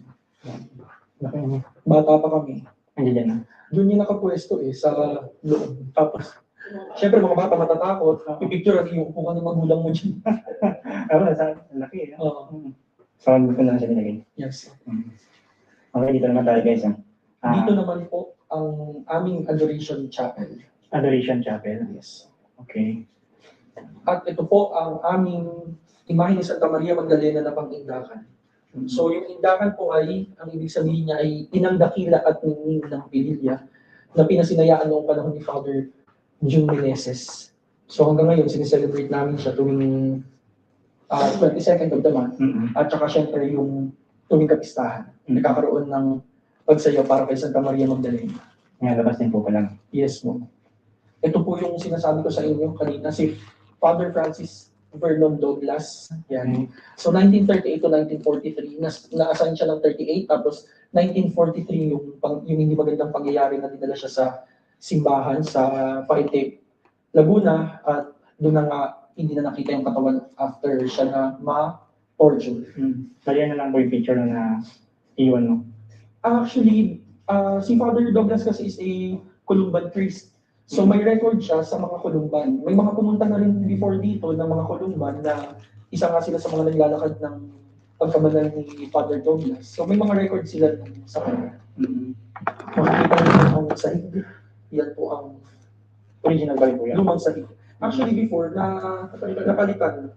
Tapos, ayun. Pinalabas ulit. Kung nakita mo yung old photos din sa loob, same siya. Ito na yung pinaka-original yan. Ang ano to. Signature seasoning and buttery flavor in every twist. Dot's sensationally seasoned pretzels.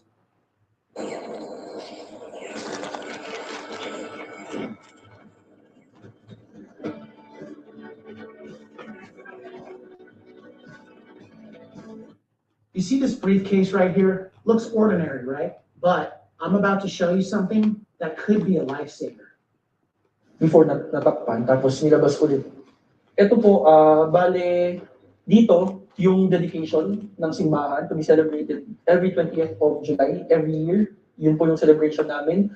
Tapos dito naman po sa bandang taas ay pagkilala po sa Magsulangtan Festival ng Bayan ng Pililla Rizal at ng Shrine na binigay po itong Resolution number 30, Series of 2029 ng Sangguniang Bayan ng Pililla.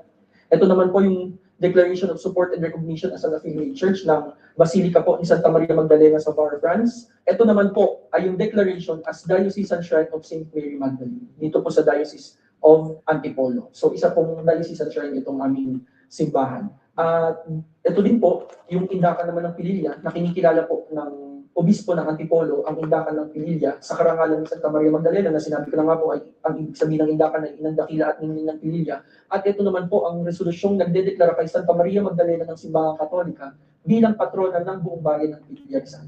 Ito rin po ay resolusyon o pagkilala ng ating sangguniang bayan. Ito ay resolusyon bilang 56 series of 2022 na ibinigay po sa ating shrine. So, yung pagkilala po sa kanya ay talagang pambayan dito sa buong Pililla bilang isang ina at patrona ng aming bayan.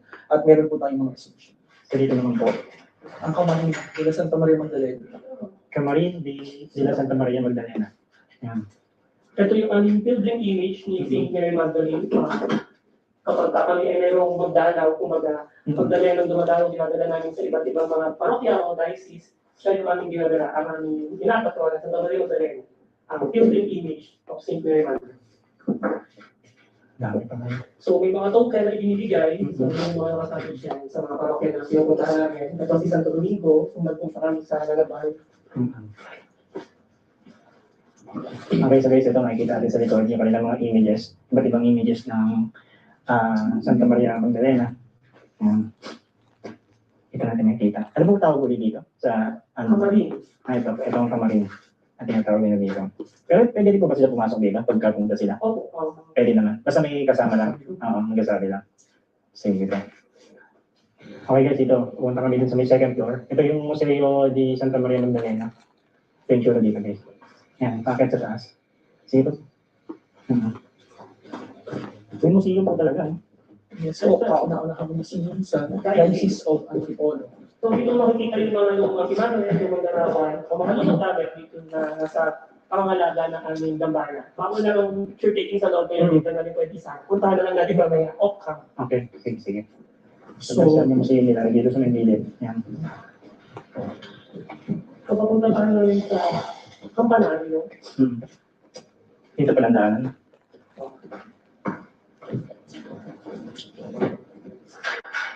Itong Choir of Las Las, ito yung daanan mo.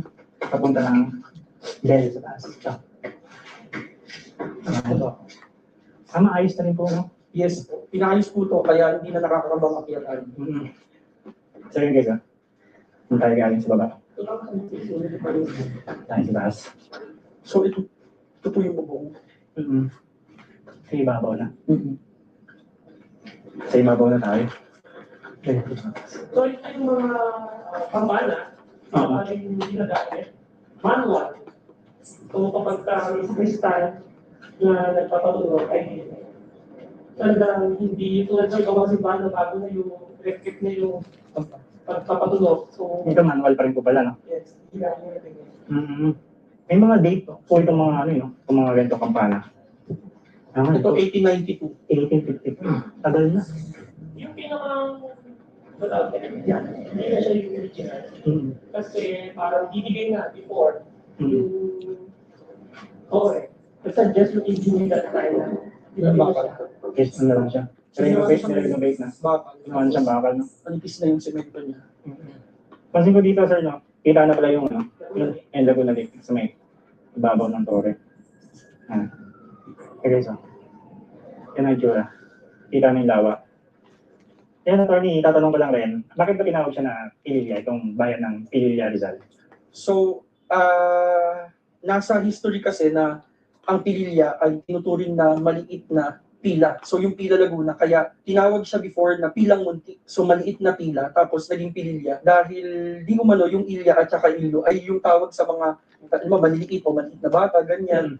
So kaya naging Pililya yung bayan. Tapos may sinasabi nga si Brother Nate na parang geographically, after the Talim Island, after Talim Island is Pila Laguna. So okay. Itong part ng ano kasi, itong Laguna, mayroong pila na bayan. Yes, yung Pila Laguna. So possible doon din inaango yung pangalan na doon, kaya tinawag siyang Pililya, Pilang Muntik. Maliit na pila. Ang grotto po dito sa Dambana, Santa Maria Magdalena, so siya ay ginawa noong 2019. Before siya ay plain lang, walang nakalagay. So syempre sa improvement ng mga simbahan, nagtayo ng grotto dito. Then nagkaroon ng, nilagyan na rin ng kolumbaryo sa loob para sa mga kapatid nating mga yuma. Siyempre, ang Birhen ng Lourdes.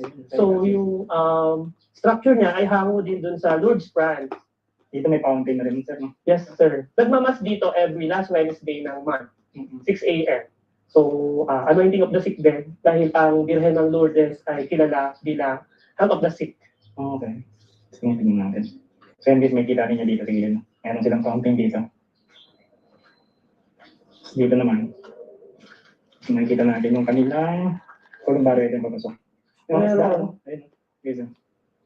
Yung mga tilapia, iba-iba. So ito yung itsura ng nila. Kanilang kolumbaryo. Ito sir, ito ginawa lang ito, hindi na talaga. Wala talaga, as in, plain lang to noong una. Pwede yung mga, ano sir? Pwede na po. May mga... dahil ito pala yung kanilang.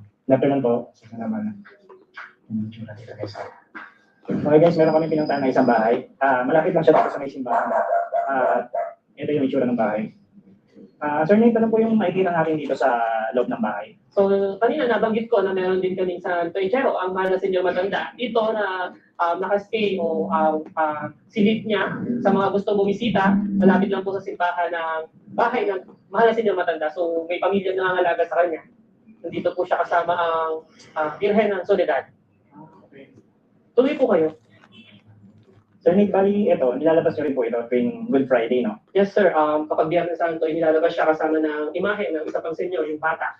Ang mahal na senyor matanda ay nilalabas din tuwing July 20, kung saan July 20 ang anibersaryo ng kanyang pagkakabalik sa Simbahang Katoliko noong 2008. So, nilalabas din siya kapag August, may fiesta na din kasi o may kapistahan ng Santo Inchero ang mga senyor dito sa aming bayan tuwing ika-4 na linggo ng Agosto. So, sa mga gustong bumisita sa mahal na senyor ay 3 beses sa isang taon siya inilalabas para sa posisyon at dalhin sa simbahan. Pwede niyo siya bisitahin dito sa bahay. Malapit lang po ito dito sa may simbahan. Anong bahay po yung hahanapin po sakali? Kay Tita Peli Talavera dito sa Bagong Bayan, Pililya Rizal. So, hanapin na lang si Tita Peli. Kapag pwede naman kumato sa bahay at bukas naman po para sa lahat.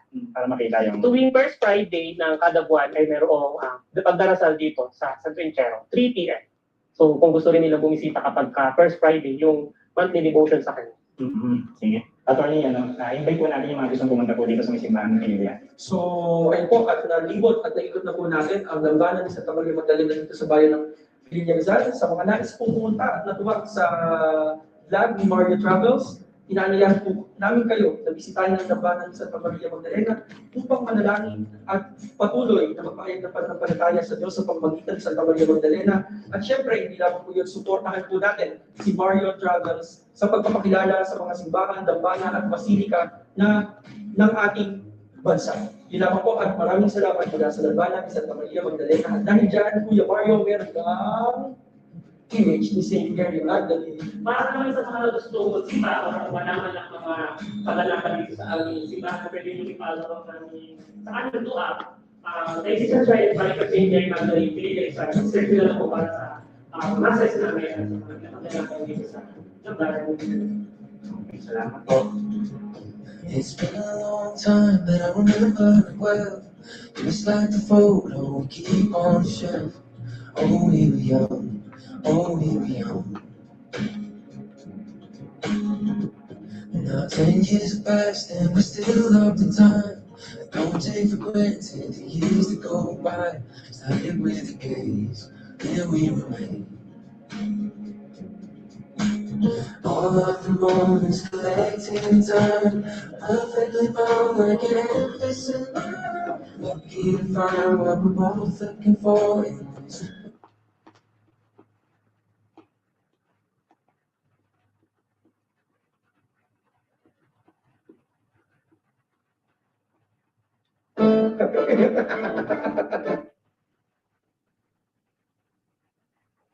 Ito po ba yung atay bed? Opo, ito po yung tinatawag nating kalabasa atay Oo. na kung titingnan po natin sa market value ngayon, Ay, yung mahal. halagang 2 million. million pesos. Yes. Kwarto de senyorita. Bakit senyorita? Karaniwang inaalay ni Mister ang kwartong ito kay Mrs. I hope walang sumama sa video mo, sir.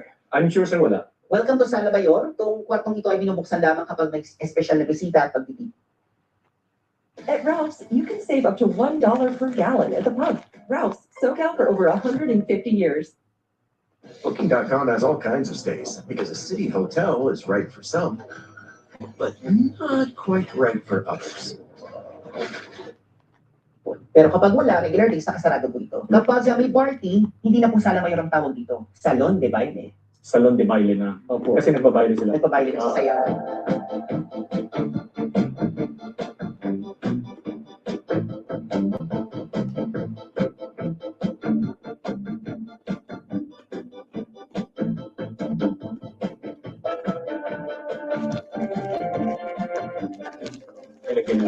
Oh, sayang ang space. Opo. Welcome to the despacho.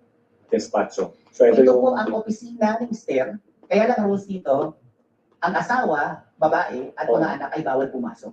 Only ganun po. business partner. At ang mga business partner, mga mayayamang mga malakal, mga Chino, mga Kastila, na 7-footer ang tatangkad, ang lalaking tao. Kaya ang ginagamit sa floor ay mahogan. Pero nga po dahil 3 times larger, nahirapan na kung hanapin yung iba pang kahoy. Kaya minsan naghalo-halo na sila.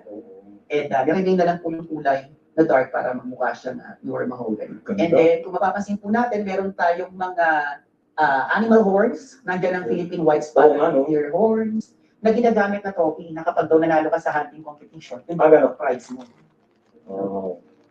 Siyempre, meron tayong makina ni Sumar, ang sinaunang calculator. Alam mo sir yung mga gamit dito, karamihan hindi ko pa nakita sa mga sa dami-daming bahay na punta ko. Governor Macario Arnedo Show. Siya po yun. Okay, diretso naman tayo dito sa kabila. Punta po tayo sa Cuarto de Señorita. Ay, Señorito. Cuarto de Señorito. Cuarto de Señorito. Kaya po ito ay pinangalan na namin kay Alicia Sandovalaya kasi most of the bedroom po ay galing sa pamilya ni Dr. Jaime Silaya. So, welcome to the Cuarto de Señorito. Okay. Ang Cuarto de Señorito, kwarto ng magkakapatid, pero ibig sabihin na kapag Señorito, lalaki lang nandito. Oo. Panahon ng Kastila, mahigpit sa mga kababaihan na dapat hanggang walang asawa, kasama ng mga kapatid niya. Kaya kapag full curtain, yan, pang babae, kapag half curtain naman, pang lalaki. Ganun pala yun. Pero kapag mga kids, katulad dito, wala siyang poste for safety purposes. Pero mapapansin natin may mga butas po siya, so nilalagyan siya ng kahoy, kapitan ng kulambo. Galing, yun pala yun. May mga meaning pala yun. Ano? At syempre, meron tayong una para sa baby. Tapos ano po, American to Spanish period, walang comfort room sa loob ng kwarto, so ang ginagamit ay orinola. At kapag matanda na, hindi na kayang umupo ng mas mababa, nandito ang komoda. Komoda dyan na, yes. Komoda. At panahon ng Kastila, bawal ang makalat sa kwarto. So kailangan lahat ng unan ay nasa Almario, yes. Almario Tower. Ang laki na ito. Di ba? At ito po ay puzzle type cabinet. Kay ate, kay kuya, at kay unso. Kasi noon, ang babaeng dalaga kapag ikakasal na, she will bring with her bed and her cabinet and all her things. Dadali niya sa kwarto ng asawa. At ngayon, puntahan natin na Matuwa naman ito. oratorio. Ito na yung oratorio. Ang galing ng mga kama, no? May pambabae, panlalaki. Oratorio, isa Welcome altar. to oratorio. O prayer room. Opo, ito po ay koleksyon ng Pandillo Sarmiento family. Wow. So they are life-size ivory na mga saints, except na 2 mannequins. Naglagay po kami ng mannequins ng priest and sacristan kasi hindi labang pagdarasal ang ginagawa ng pamilya dyan. Yung kasal, tinyag. At kung pamilya po ba kayo sa tinatawag na benditas de animas, ito po yung panalangin kapag araw ng mga patay, na yung mahal mo sa buhay na mayabag lalagay mo sa altar. At nakaluhod ang pamilya ng 2 oras nagdarasal to make the bird. They are repeating the prayer 5 times. Grabe. Parang sarap ng dasal, no? Very serious. Kapag po anniversary ng aming museum, nagko-conduct po kami dyan ng silent prayer. Really po. May papapasok Prayer kayo with dito. St. John Baptist de la Salle. At syempre, nandito na yung saint na walang ulo, Oo nga, no. na kakambal ng santo na walang ulo na nasa ito. Ang patron saint po ng pamilya ay si St. Joseph. Kaya nakikita natin sa altar, ang nasa gitna ng ating altar ay si St. Joseph. Oo, hindi natin makita ko. Yan, dyan po makikita ang mga original na silver candelabras.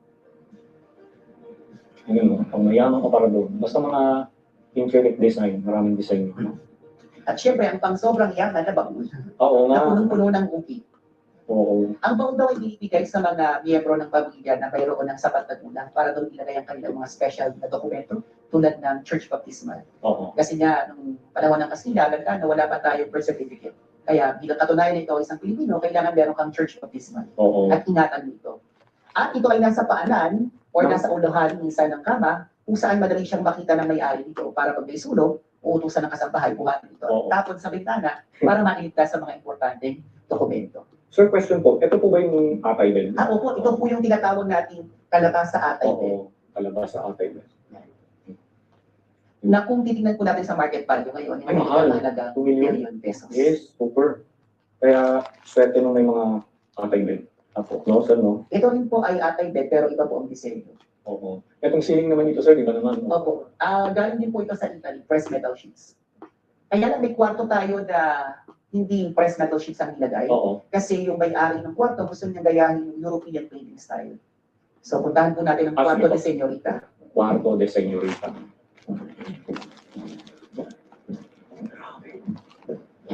Wala na po kami space, kaya nandito na ang almaryo. Oo nga, may Nandito almaryo na ang na rito. persiana. Nandito na ang ropero.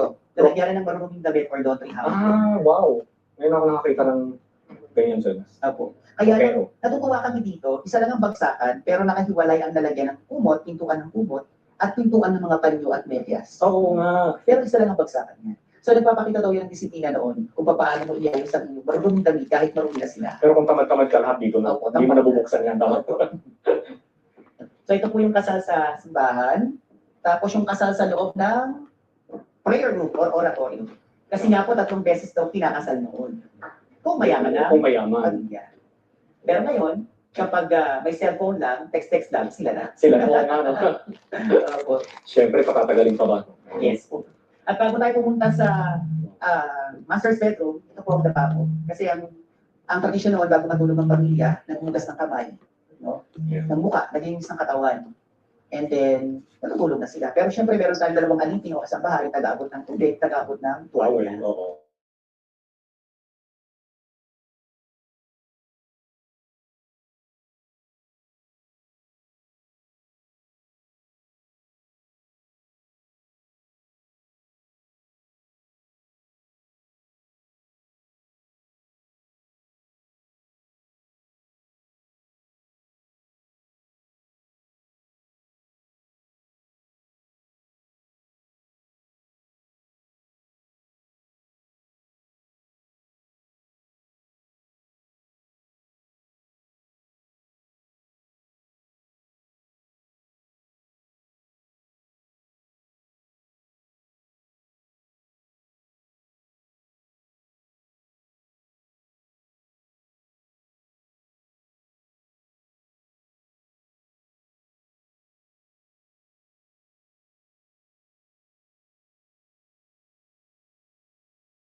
people is that I don't know where is there are supposed to be there's actually another piece for this. It's actually the same one.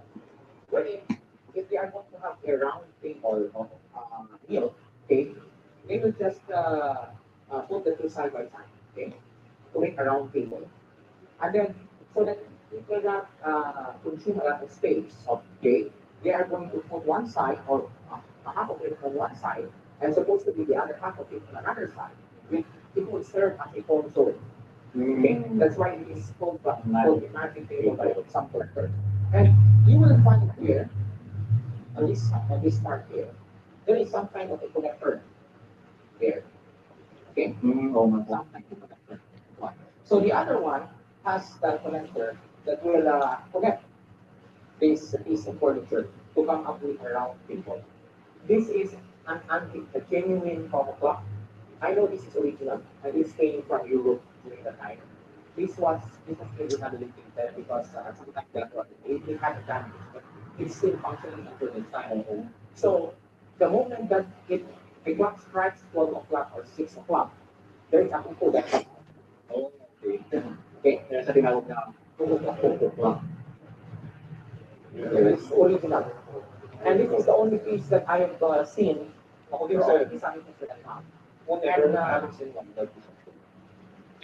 Only rich or prominent families have this kind of clock. So you can see the elaborate design of the house. They have this what we call callado. Okay, callado.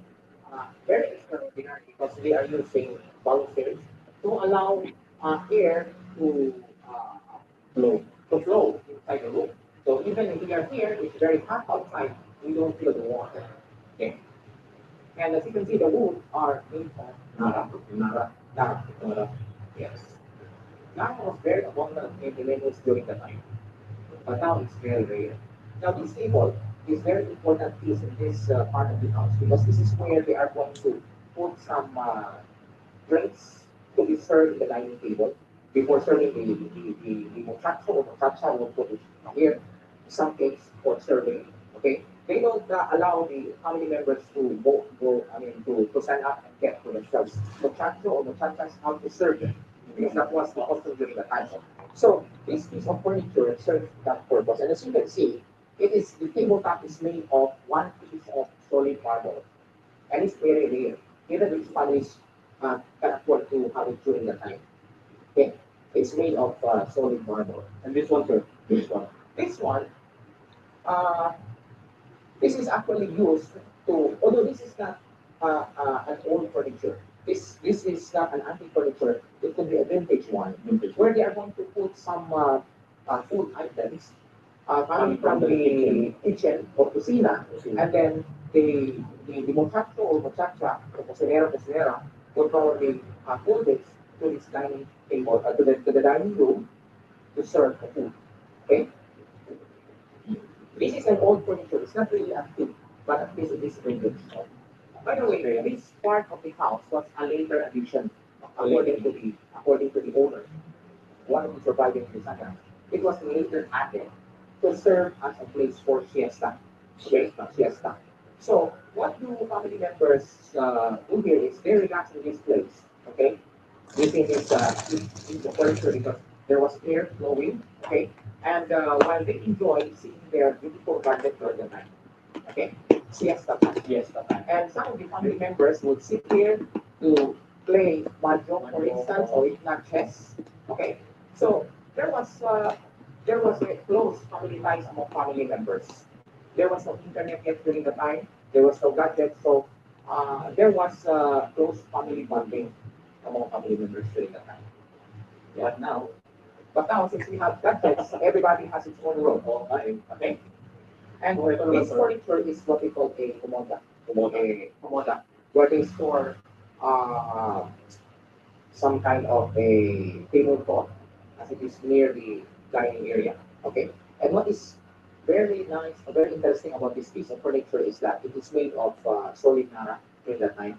And on top of that, we have here the top it is made of solid marble. One piece of solid marble. And I would like to draw your attention to this piece of beautiful leather. This is actually a porcelain coming from China. Porcelain. Where they are going to put plant. Okay? Plant it as a decoration. Okay? So I don't know if they have the other thing. So but it always comes out in pair. Okay?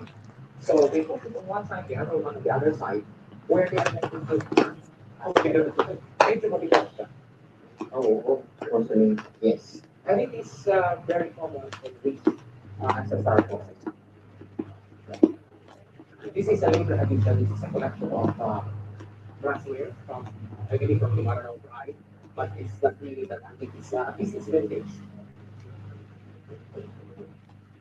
Booking.com has all kinds of stays for those who love family resorts and for those who do not. There we go. Find exactly what you're booking for. Booking.com, booking.yeah. Try Nature Made. Made with quality, made to carefree every day.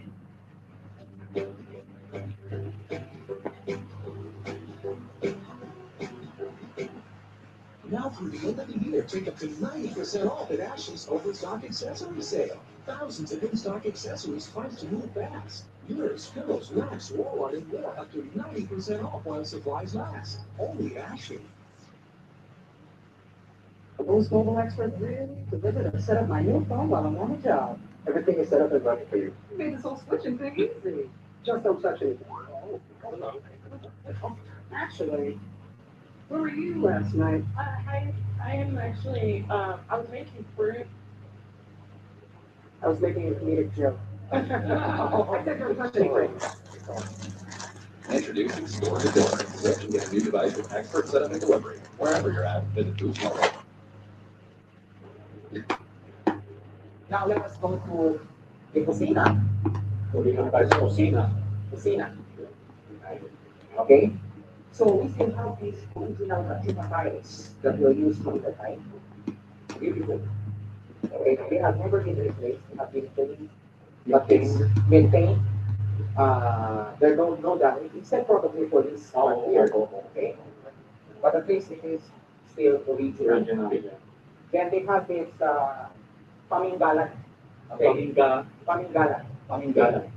The purpose of this particular piece of furniture originally was to store plates, glasses. After they wash it, they put it inside. Okay? This is not the original one because it needs to be sticks here just to allow air to flow in so that it will be dry. In order not to allow insects to come in. But later, because of screens that were already produced, we have to replace it in order not to allow insects to come in. And then it has a modified purpose. It is now used to store some kind of grocery items for cooking. But originally, this is a panggalan. Okay? Panggalan. Yes. So we have here, as you can see here, we have a laboratory. This is what modern and ready. This is vintage. Okay, this is vintage. Okay, this is vintage. You can really tell the meaning of vintage because it has already this faucet. Because during the time in the 1920s, only people had the luxury of allowing water to come out to come inside the house from downstairs. Okay. Normally they have this bangak here, and then the muchacho usually carries water from the system and then put it inside the bangak, and then as they wash their plate, they always have to get some water from the bangak and then wash. But for this family, they are so privileged to have this kind of water coming to the house. So this is quite modern already. Okay, this is more modern addition to the house. Okay, so they still have this chain link here. This is what happens that this particular house. Okay, this is very old. Okay, only. Okay, so perhaps the meaningful items that used to be more like black paper, the wall, pwede rin. Okay, ganda ng nagsuka tayo mo, yes. It is still original. Original pa rin. Yan yung mga makakapal na nagsuka pa rin. Yes, makakapal na nagsuka. Hindi kagaya sa nagsuka ngayon. Na yung mga nagsuka tayo ngayon, they say nagsuka tayo, they are already modern styles that we have like this, but the design is like Matuka. Okay? They are not anymore the original thick Matuka that they used during the time. So we have this oven here. This is more of a later edition. This is already over. Okay. Of course, the indicator there is water. And it extends up to this. Now, normally, ancestral house of each families, they have another stairway going out. Okay? The backyard. Backyard. Back stairway. Okay? In order for the Muchacho to go down to come up with great food items, whatever, they were not allowed to use the grand artistic staircase. And I think they have their own comfort room. They are not allowed to use the comfort room of their house. Okay? Ayun na natin yung tama. Comfort room. Because it's already quite water. They have their own comfort room. Okay? Look at the stairs. Wala tayo dyan. So ito sir, nagsisipin ito. Sir, Okay. Ano kaya ito? This is the servant's quarter. servants, The servants are where they do allowed, laundry. the servants were not allowed to sleep or to stay inside the main house. They have their own water, okay? They perform some kind of washing of all here. And then as you can see, we have here a water tank. We call it overhead water tank. This was a later addition. Because before, they used to have so-called katabay. Okay? Katabay. Okay? Katabay. Where the customers would get water and bring it along here. So later, we decided to put up a water tank.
Ancient Philippine Gold That Shocked the World. In 1981, a discovery in the Philippines sent shockwaves through the archaeological world. Hidden beneath the earth for over 1,000 years lay treasures so magnificent, so technically advanced, that they challenged everything historians thought they knew about ancient Southeast Asia. This is the story of the Surigao treasure and the golden age of the Philippines, an era when Filipino artisans created gold work so sophisticated that it rivaled anything produced in Europe or Asia at the time. Today, we're diving deep into the ancient Philippine gold that shocked the world. The discovery, our story, begins in Surigao del Sur, on the southern Philippine island of Mindanao. In the early 1980s, local residents stumbled upon something extraordinary while digging in the area. What they found would become known as the Surigao treasure, one of the most significant archaeological discoveries in Philippine history.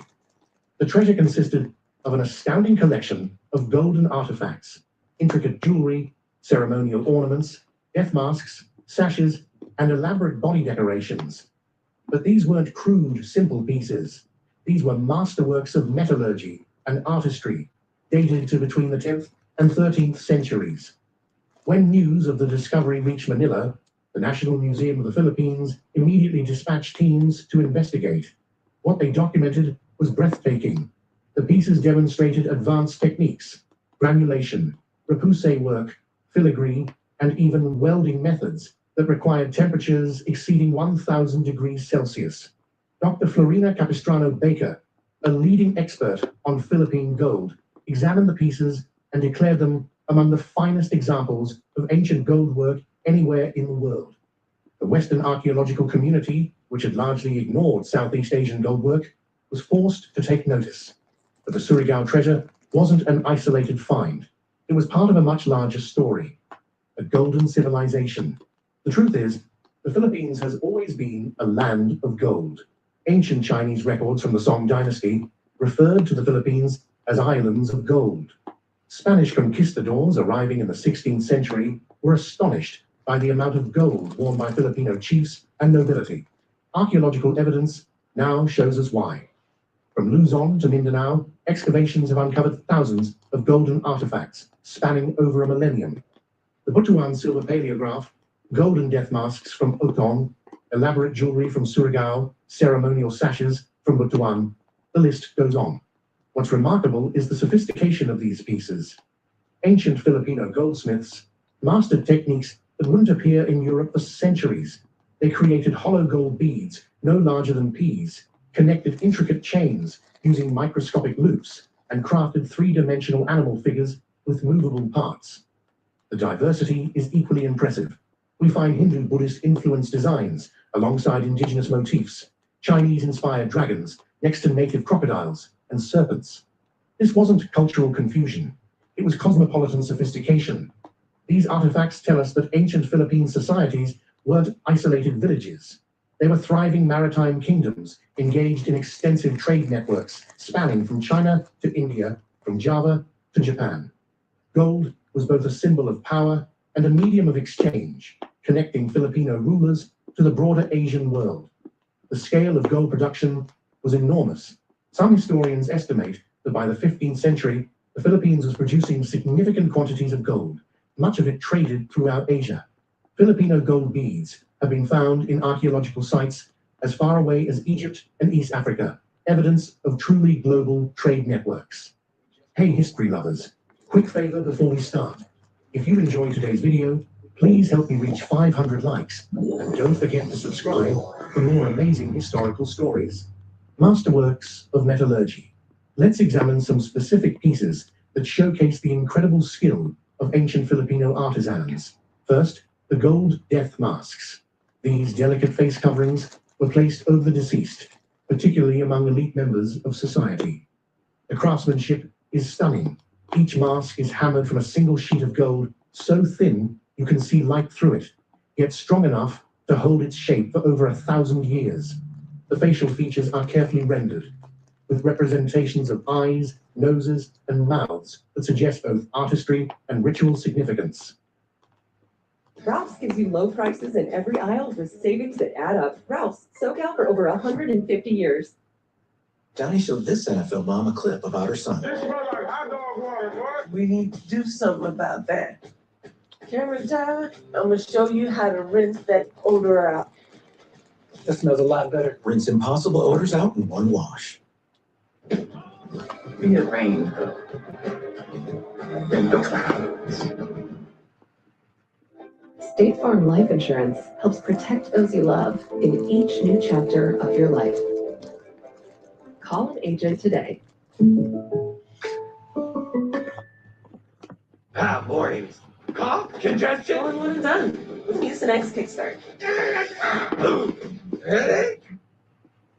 Then there are the golden sashes, or waistbands of the gods, as they're sometimes called. These elaborate pieces could measure over 1 meter long and featured hundreds of interconnected golden pieces, chains, pendants, beads, and plates all working together. Some featured Sanskrit inscriptions, Hindu deities, or Buddhist symbols, showing the religious and cultural exchanges happening in the ancient Philippines. The technical achievement here cannot be overstated. Creating these pieces required precise temperature control for welding and soldering, advanced understanding of gold's properties and alloys, sophisticated tools for drawing wire, creating granules and hammering sheets, artistic vision to design complex multi-component pieces, and patience. Each piece could take months or years to complete. Consider the golden Kinari figures found in various sites. These mythological creatures, half human, half bird, required the goldsmith to create three-dimensional hollow forms with intricate surface details. The techniques involve match or exceed contemporary goldwork from India, China, or the Islamic world. Perhaps most impressive are the gold beads. Filipino artisans created thousands of these tiny hollow spheres, some no bigger than a grain of rice. Each was perfectly formed, perfectly weighted, and often featured microscopic decorative patterns. Creating just one required exceptional skill. Creating thousands suggests an entire industry of specialized craftspeople. The trade networks. But where did all this gold come from? And where did it go? The Philippines sits at the crossroads of Asia. To the west lies Southeast Asia and India. To the north, China and Japan. To the south, Indonesia and the Spice Islands. Ancient Filipino kingdoms capitalized on this geography, becoming essential nodes in the vast maritime trade networks of Asia. Gold was mined locally from rivers and mountains throughout the archipelago. The Paracal mines in Camarines Norte, the Baguio gold fields, rivers in Mindanao. These sources provided raw material. But Filipino craftspeople added immense value through their skill, transforming raw gold into artistic masterpieces that commanded premium prices. In exchange, the Philippines received silk from China, spices from the Moluccas, pottery from Vietnam and Thailand, glass beads from India, and countless other goods. Ancient trading ships called at Philippine ports, creating cosmopolitan centers where ideas, religions, and technologies mixed freely. This wasn't passive trade. Filipino rulers actively cultivated these networks. They maintained fleets of trading vessels, established diplomatic relations with foreign courts, and created conditions that attracted merchants. Ancient Chinese records mention Filipino embassies to the Chinese imperial court, bearing tribute and establishing trade agreements. The famous Laguna copperplate inscription, dated to 900 CE, provides written evidence of this sophisticated society. Written in Old Malay using an Indic script, it records a debt forgiveness by a ruler and mentions multiple place names, political authorities, and dates using both Indian and Chinese calendar systems. This single artifact proves the existence of literate, administratively complex kingdoms engaged with the broader Asian world, the mystery and the loss. So if ancient Filipinos possess so much gold and such advanced skills, what happened to it? The answer is complex and, frankly, tragic. When Spanish colonizers arrived in 1565, they encountered societies rich in gold. Early Spanish accounts describe Filipino nobles dripping with gold, wearing elaborate jewelry from head to toe, but the Spanish systematically melted down these artifacts, destroying priceless cultural treasures to create coins and bars for shipment to Spain. Over 3 centuries of colonial rule, countless golden artifacts were lost. Indigenous belief systems that valued these objects were suppressed, and the artisanal traditions that created them faded away. The gold working knowledge, passed down through generations, was largely forgotten. Later, American colonial authorities and Filipino elites showed little interest in preserving what remained. Archaeological sites were looted, artifacts sold on black markets, and pieces disappeared into private collections. Even today, many Philippine gold artifacts reside in foreign museums or private collections, separated from their cultural context. The Surigao treasure itself faced challenges. Some pieces disappeared before they could be properly documented, likely sold illegally to collectors. What survives in museums represents perhaps a tiny fraction of what once existed. Each piece we have is precious, not just for its material value, but as a window into a sophisticated civilization that has been systematically erased from historical consciousness. Reclaiming the narrative. The rediscovery of Philippine gold has profound implications. For generations, Western and even some Filipino historians portrayed pre-colonial Philippines as primitive, isolated, and backward, a narrative used to justify colonization and cultural erasure. The gold artifacts shatter this myth completely. They prove that ancient Filipinos created complex societies with advanced technologies, extensive trade networks, and sophisticated artistic traditions. They show participation in broader Asian cultural and economic systems as equals, not as peripheral backwaters. This matters because historical narratives shape present identities. When Filipinos learn that their ancestors were master artisans whose work rivaled anything in the world, it transforms cultural self-perception. When the world sees these artifacts, it must acknowledge Southeast Asian contributions to human civilization. Today, institutions like the Ayala Museum in Manila and the National Museum of the Philippines work to preserve, study, and display these treasures.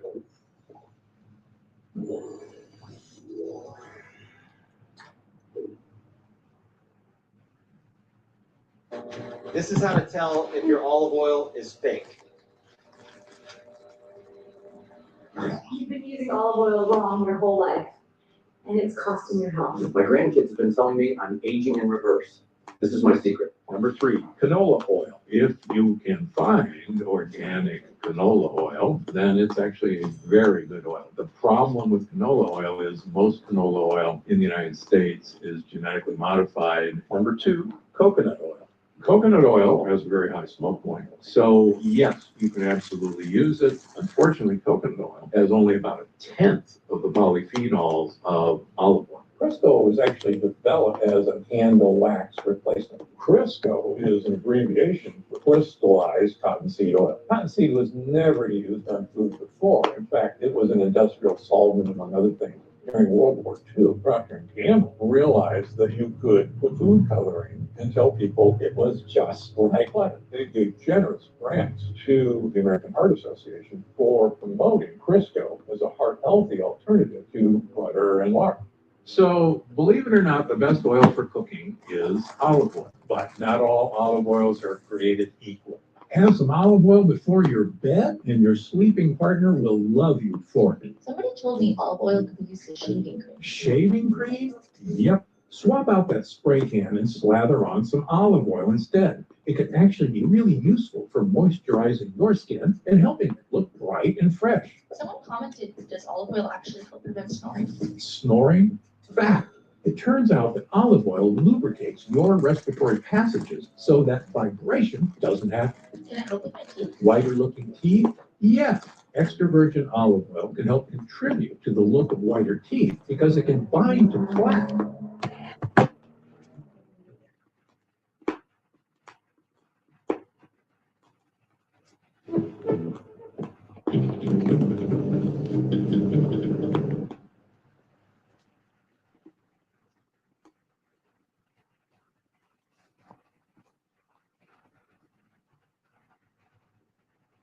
What if everything we thought we knew about the Pacific Islands? The Gold Kingdoms of the Philippines, Tondo versus Butuan. A forgotten golden age. Long before the Spanish galleons arrived in Philippine waters, Long before Ferdinand Magellan met his fate on the shores of Mactan, the Philippine archipelago was home to sophisticated kingdoms that commanded respect across maritime Southeast Asia. These were not primitive tribes or simple coastal villages, but powerful trading states that dealt in gold, connected vast trade networks, and maintained diplomatic relations with the great empires of China, India, and the Islamic sultanates. Among these pre-colonial powers, two kingdoms stood out as titans of their age: Tondo in Luzon and Butuan in Mindanao. Their stories, written in gold artifacts, ancient scripts, and Chinese chronicles, reveal a Philippines that was wealthy, politically sophisticated, and deeply integrated into Asian trade networks centuries before Western contact. The world of early Philippine kingdoms. To understand Tondo and Butuan, we must first picture the Southeast Asian world of the 10th to 15th centuries. This was an era when maritime trade connected the Mediterranean to the South China Sea, when Islamic merchants carried goods and ideas eastward, and when Chinese dynasties actively sought tribute and trade with southern kingdoms. The Philippines occupied a strategic position in this world.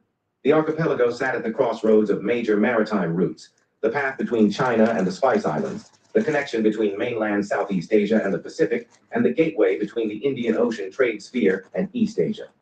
Geography gave Philippine kingdoms natural advantages, but it was human enterprise, political skill, and abundant resources, especially gold, that transformed these advantages into power and prosperity. Tondo, the northern power rise and location. Tondo, known in ancient Chinese texts as Tung Liu, emerged along the northern shores of Manila Bay, in what is now part of modern Manila. Its exact founding is lost to time, but Chinese records mention the kingdom as early as the 10th century, suggesting it was already well established by then. The location was everything. Tondo controlled the mouth of the Pasig River, which provided access to the vast Laguna de Bay and the fertile inland valleys beyond. This gave Tondo control over agricultural production, freshwater trade routes, and access to gold from the interior mountains. The natural harbor of Manila Bay offered protection for ships and made Tondo a logical stopping point for vessels traveling along the Philippine coast or crossing to China. The Laguna copperplate inscription. Our most concrete evidence of Tondo's sophistication comes from an extraordinary artifact, the Laguna copperplate inscription, dated to 900 CE. This makes it the earliest known written document from the Philippines. Discovered in 1989, this copperplate contains text in Old Malay using a Sanskrit-derived script, revealing connections to the broader Malay world. The inscription records the clearing of a debt, a seemingly mundane administrative matter that actually tells us volumes. It mentions several place names, including Tondo, uses Sanskrit loanwords showing Indianized culture, references a complex calendar system, and demonstrates written legal procedures. This was not a simple society. It was a bureaucratic state with written laws, debt instruments, and formal administrative processes. The inscription also mentions officials with Sanskrit-derived titles, suggesting Tondo had adopted elements of Indian statecraft while maintaining its distinct character. This pattern of cultural borrowing and adaptation was typical of successful Southeast Asian kingdoms of the era. Political structure and power. Tondo was ruled by paramount chiefs who bore the title Lakan, a term that implied both political and spiritual authority. The Lakan of Tondo commanded not just the capital, but a network of allied and subordinate settlements throughout the region. Archaeological evidence and later Spanish accounts suggest a hierarchical society with a ruling class, the Maharlika, commoners, and dependent classes. What made Tondo particularly powerful was its control of trade. The kingdom monopolized certain goods moving through Manila Bay and could levy taxes on vessels using its waters. Chinese sources indicate that Tondo sent tribute missions to various Chinese dynasties, which was less about subservience than about securing trading privileges and diplomatic recognition. Economy and the gold trade was Tondo's greatest treasure, literally. The mountains of Luzon contained significant gold deposits, and Tondo controlled access to much of this wealth. Chinese merchants particularly prized Philippine gold for its purity. The kingdom developed sophisticated gold working techniques, producing intricate jewelry, religious items, and trade goods. But Tondo's economy was diversified. The kingdom exported rice from its agricultural hinterlands, tropical hardwoods, pearls, beeswax, and various forest products. In return, Tondo imported Chinese ceramics, Indian textiles, bronze implements, and luxury goods from across Asia. The archaeological record, Chinese ceramics found in burial sites, Indian beads, and Middle Eastern glass, testifies to these far-flung connections. Tondo's regional influence. At its height, Tondo's influence extended beyond Manila Bay. The kingdom had tributary relationships with settlements along the Luzon coast and inland communities that provided gold, rice, and labor. Tondo's merchants traveled to China, where they were recognized as representatives of a legitimate foreign kingdom. Some historians argue that Tondo was the most powerful Philippine polity of the pre-colonial period, though this claim is contested by proponents of Butuan and other kingdoms. Butuan, the southern rival geographic advantage. While Tondo commanded the north, Butuan rose to prominence in the northeast corner of Mindanao, along the Agusan River. Like Tondo, Butuan's location was key to its success. The Agusan River provided access to the interior of Mindanao, one of the richest regions in the Philippines for gold, hardwoods, and other forest products. Butuan faced the Pacific Ocean and the Bohol Sea, positioning it perfectly for trade with the Visayas, eastern routes to the Pacific, and voyages northward to China or southward to the Spice Islands. The kingdom controlled several harbors and developed expertise in shipbuilding that would become legendary. Evidence of sophistication. Archaeological excavations around Butuan have revealed remarkable finds. The most famous are the Butuan boats, ancient watercraft buried in the soil, preserved by the wet conditions. These vessels, some dating to the 4th century CE or earlier, demonstrate advanced shipbuilding techniques, including the use of dowels, sophisticated hull construction, and designs suited for both river and ocean travel. The discovery of gold artifacts in Butuan surpasses even Tondo's treasures in some respects. The golden Tara statue, found in 1917, depicts a Hindu-Buddhist deity in a style suggesting Indian influence. Numerous gold jewelry pieces, including intricate chainwork and embossed designs, show highly developed metallurgical skills. Chinese ceramics, beads from India, and other trade goods found in archaeological sites confirm that Butuan was deeply integrated into Asian trade networks. The sheer quantity and quality of these finds suggest Butuan was not merely a trading post, but a wealthy kingdom in its own right. Chinese recognition. Perhaps the most significant evidence of Butuan's importance comes from Chinese imperial records. The Song dynasty, histories record tribute missions from Butuan beginning in 1001 CE, making Butuan the first Philippine kingdom to have definitively documented contact with China. Between 1001 and 1031 CE, Butuan sent at least 3 major missions to China.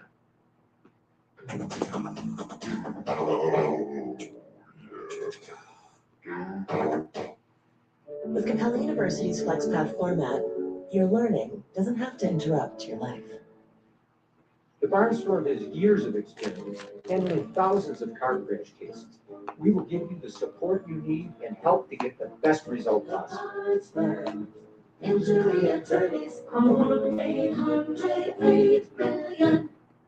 When Ralph's Pharmacy is on your side, our pharmacists help you find lower prices by accepting most discount cards for your prescriptions. That's convenience that works for everyone. Ralph's Pharmacy, a world of care is in store.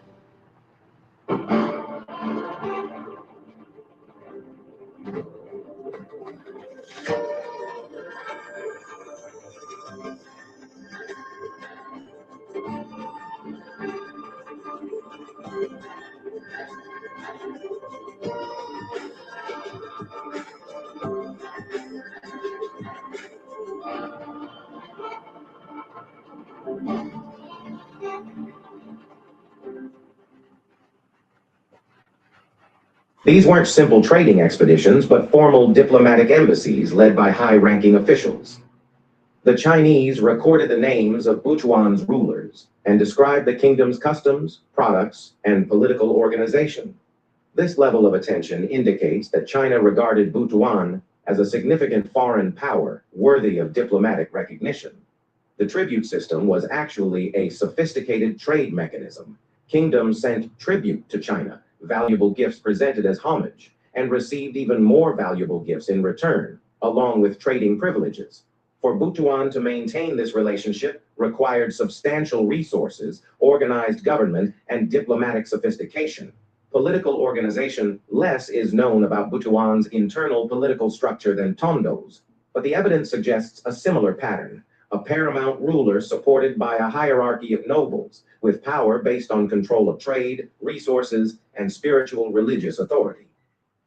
The presence of Hindu-Buddhist religious artifacts indicates that Butuan's rulers, like many Southeast Asian monarchs, adopted Indianized concepts of divine kingship to legitimize their authority. Butuan appears to have controlled a confederation of settlements along the Agusan River and nearby coasts. The kingdom's power rested on its monopoly over gold from the interior, its shipbuilding capabilities, and its strategic position on trade routes. Maritime excellence. What truly distinguished Butuan was its maritime tradition. The preserved boats demonstrate that Butuan's craftsmen had mastered complex nautical engineering.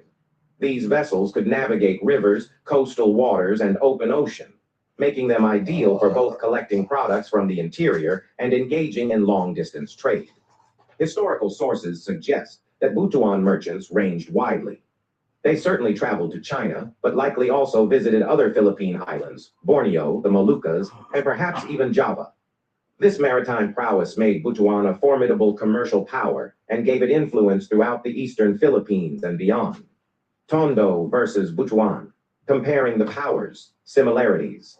Both kingdoms emerged in strategic locations where river systems met the sea, giving them access to interior resources and maritime trade routes.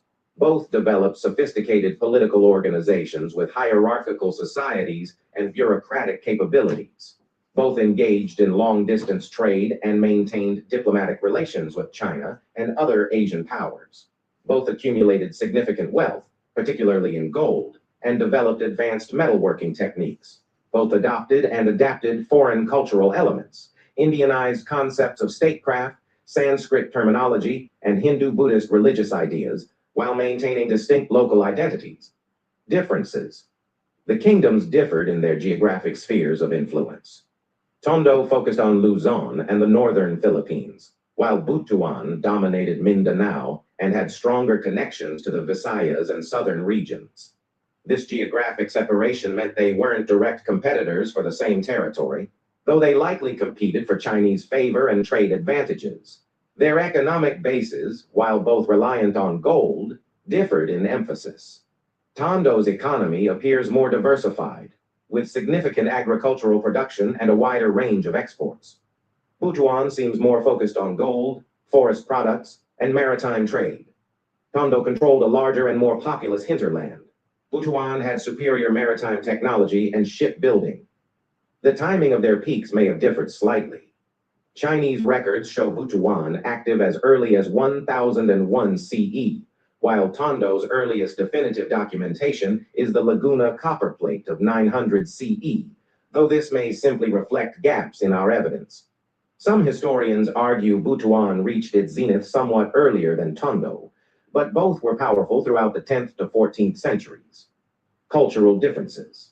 The available evidence suggests some cultural variations. Butuan's artifacts show stronger Hindu-Buddhist influences, particularly the golden Tara statue and other religious items. Tondo's Laguna copperplate, while using Sanskrit-derived script, seems to reflect a more thoroughly indigenized culture that had absorbed Indic elements into local frameworks. This might reflect Butuan's closer connections to maritime Southeast Asian cultures that were more heavily Indianized, while Tondo developed in an environment where Chinese influence was perhaps more direct and sustained. The wider context. Other Philippine kingdoms. Tondo and Butuan were not alone. The Philippines of this era hosted numerous sophisticated polities. In the Visayas, kingdoms like Cebu and Bohol controlled important trade routes. In Mindanao, the kingdom of Sulu would later rise to prominence, particularly after adopting Islam. In northern Luzon, kingdoms like Pangasinan and Cagayan developed their own spheres of influence. These kingdoms sometimes cooperated, sometimes competed, and probably sometimes fought. They formed alliances, conducted trade with each other, and occasionally one might gain temporary dominance over others. The Philippines was not a unified country, but a complex political landscape of interacting kingdoms, much like medieval Europe or the city-states of Renaissance Italy. What united these kingdoms was their participation in broader Asian trade networks, their maritime orientation, their social hierarchies, and their gradual adoption of Indianized cultural elements. What divided them was competition for resources, trade advantages, and political power. The arrival of Islam and new powers. By the 14th and 15th centuries, a new force was transforming Southeast Asia, Islam. Muslim merchants from Arabia, Persia, India, and eventually from other parts of Southeast Asia, brought not only a new religion, but new trading connections and political models. In the southern Philippines, Islamic sultanates began to emerge. The Sultanate of Sulu and the Maguindanao Sultanate would become powerful forces that eventually overshadowed earlier kingdoms like Butuan. These Islamic states brought the Philippines into the Islamic trading world, creating new networks and alliances. In Luzon, Islamic influence also grew. By the time the Spanish arrived in 1571, the ruler of Manila, which had eclipsed Tondo, was Raja Sulaiman, a Muslim convert. Tondo itself was ruled by Raja Lakandula, whose kingdom was in a complex relationship with Muslim Manila, sometimes allied, sometimes subordinate, sometimes independent. The Spanish conquest and the end of the Gold Kingdoms. The arrival of Miguel Lopez de Legazpi in 1565 and the subsequent Spanish colonization brought an end to the independent Philippine kingdoms. The Spanish conquered Manila in 1571, subduing both Tondo and the Muslim kingdom of Manila. Butuan and other Mindanao kingdoms resisted longer, but Spanish power combined with internal divisions and the disruption of traditional trade networks eventually brought them under colonial control. The Spanish were astounded by the wealth they found.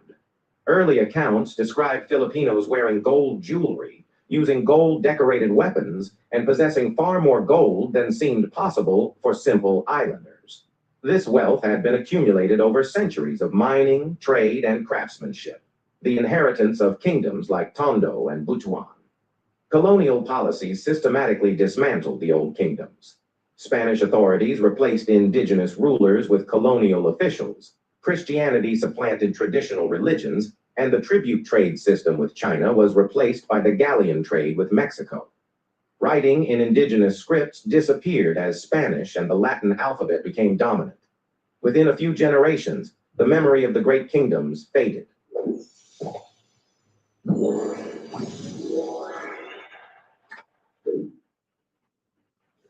Did you hear the news? Now at Boost Mobile, we're offering unlimited talk, text, and data for only $25 a month, even for a single line, forever. Forever? Yes, forever. Para toda la vida. Toda la vida, tirando amor por todos lados. Toda la vida, toda la vida. Toda la vida. Got safety protocols? Grainger has the safety pros to call. Shop our vast inventory of safety products at Grainger.com. Call, click, or just stop by. Grainger, for the ones who get it done.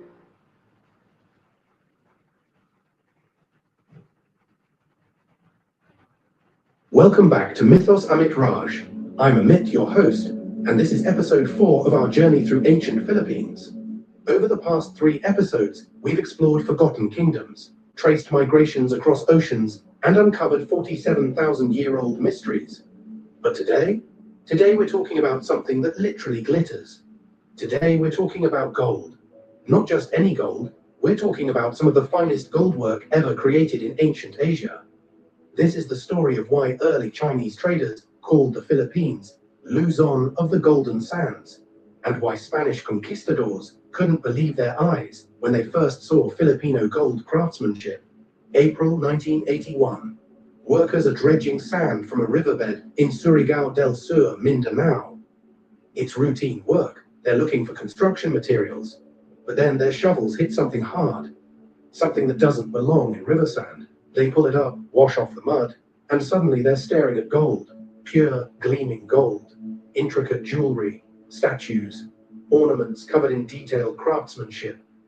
At first, they have no idea what they've found. Some pieces get sold, some get melted down, a tragedy that archaeologists still mourn today. But eventually, word reaches the authorities and archaeologists rush to the site.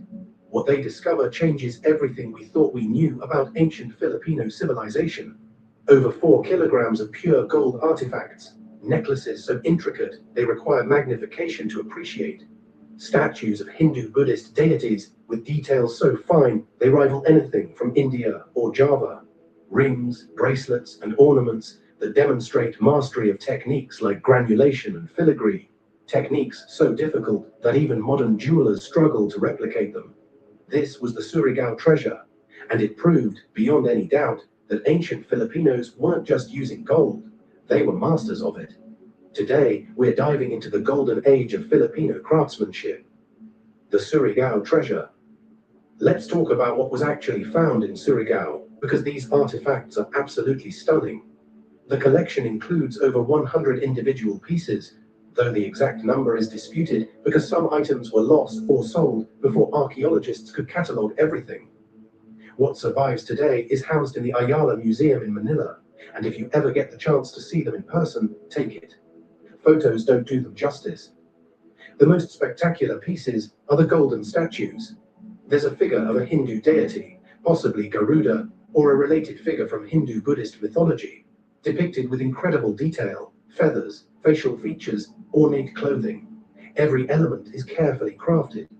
The figure is barely a few inches tall, but the level of detail is extraordinary. Then there are the necklaces, multiple strands of gold beads, some with intricate granulation. That's a technique where tiny gold spheres are fused onto a surface to create patterns. This technique requires incredible skill because the temperature has to be exactly right. Too hot, and the gold melts into a blob. Too cool, and the spheres don't fuse. Ancient Filipino goldsmiths mastered this perfectly. There are rings with detailed engravings, some showing what appear to be religious or mythological scenes. Bracelets with twisted wire designs. Earrings so delicate they look like they weigh nothing. And ceremonial items whose exact purposes we can only guess at. Perhaps used in rituals, perhaps markers of status and rank. When archaeologists analyzed these pieces, they dated them to around 1000 CE, give or take a century. That places them in the same period as the Laguna copper plate inscription we discussed in episode 1. This was the height of ancient Filipino civilization, connected to regional trade networks, producing world-class art, and accumulating significant wealth. But here's what's most important: the craftsmanship. Spanish accounts from the 16th century mention that Filipino goldsmiths were so skilled that the Spanish immediately recognized their value and sent them to work in Mexico. These weren't primitive craftspeople learning from Europeans. These were masters teaching techniques to the colonizers. So why gold? Why did ancient Filipinos value it so much, and how did they get it? First, the Philippines is naturally rich in gold. Even today, the country has significant gold deposits, particularly in Mindanao, the Cordillera region of Luzon, and parts of the Visayas. Ancient Filipinos mined this gold through placer mining, basically panning for gold in rivers and streams where natural erosion had washed gold particles from ore deposits. They also used simple shaft mining, digging into hillsides where gold veins were visible. It wasn't industrial-scale mining like today, but it was effective enough to produce significant quantities. Spanish colonial records mention Filipino miners producing gold that was then traded regionally. But gold wasn't just about wealth in the modern sense. In ancient Filipino society, gold served multiple functions. It was a symbol of status and power. Datus and nobles wore gold jewelry to display their rank. The more gold you wore, the higher your status. Some Spanish accounts describe Filipino leaders so covered in gold jewelry, they literally clinked when they walked. Gold was also used in religious and ceremonial contexts. Many of the Surigao pieces show Hindu-Buddhist religious imagery, suggesting they were used in rituals or as offerings. Gold had spiritual significance, not just material value. Gold served as a form of currency in trade. While ancient Filipinos didn't have coined money in the modern sense, gold had inherent value that everyone recognized. It could be traded for goods, used to pay debts, or given as bride price in marriages. And perhaps most importantly, gold was art. Ancient Filipinos created gold objects, not just because they were valuable, but because they were beautiful. The craftsmanship itself was a source of pride and a demonstration of cultural sophistication. Now let's talk about how they actually made these incredible objects, because the techniques are fascinating. Ancient Filipino goldsmiths used several sophisticated methods. The most basic was hammering. Gold is one of the most malleable metals. You can hammer it incredibly thin without it breaking. Filipino craftspeople hammered gold into sheets, then cut and shaped these sheets into jewelry and ornaments. But they went far beyond simple hammering. They mastered granulation, the technique I mentioned earlier, where tiny gold spheres are fused onto a surface. To do this, you need to heat the gold to exactly the right temperature. Ancient goldsmiths used charcoal fires with blowpipes to control temperature precisely. The fact that they could do this consistently shows deep understanding of metallurgy. They also used filigree, creating intricate designs from fine gold wire. The wire was drawn through progressively smaller holes until it was incredibly thin, then twisted, curled, and soldered into decorative patterns. Some of the surigao pieces show filigree work so fine you need magnification to see the individual wires. Lost wax casting was another technique they employed. This involves creating a model of the desired object in wax, covering it in clay, then heating it until the wax melts out, leaving a hollow mold. Molten gold is poured into this mold, and when it cools, you break away the clay to reveal the golden object. The Hindu-Buddhist figurines from Surigao were likely made this way. Repoussé and chasing. These are techniques where you hammer gold from behind to create raised designs, then refine those designs from the front with specialized tools. This creates three-dimensional imagery on flat gold surfaces. They also knew how to alloy gold with other metals. Pure gold is actually quite soft, so mixing it with copper or silver creates harder, more durable alloys. Different alloys produce different colors, from the reddish tint of copper-gold alloys to the paler color of silver-gold mixes. The tools they used were simple by modern standards: stone hammers, bamboo punches, shell scrapers, and basic metal implements. But in skilled hands, these simple tools created masterpieces. The best all-around fit for us was the Tundra. It feels phenomenal. I feel safe, drives great, has plenty of power, and is very smooth on the road. The towing capacity is around 12,000 pounds. Anywhere we've towed it, it feels like the boat's not even behind you. Whether we're on the mountain or exploring the desert, we can get through any trail and terrain. I'm Hayden Leslie, and I drive the Toyota Tundra.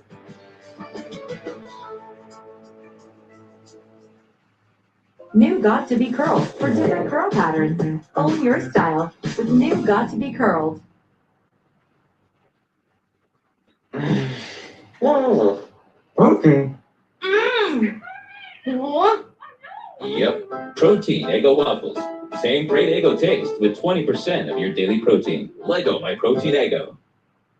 I wasn't always here, but thanks to Purdue Global, I got my literal dream job. 3 years ago, I didn't have a degree. I liked my job. I just hit a ceiling. I needed the credentials. I never thought college was my thing. Getting a degree backed by the power of Purdue, hey, So going to class from wherever. Whatever. So nothing is stopping me, nothing keeping me from my dream job. This is my comeback. Discover the degree that's right for you at purdueglobal.edu. The Philippines as land of gold.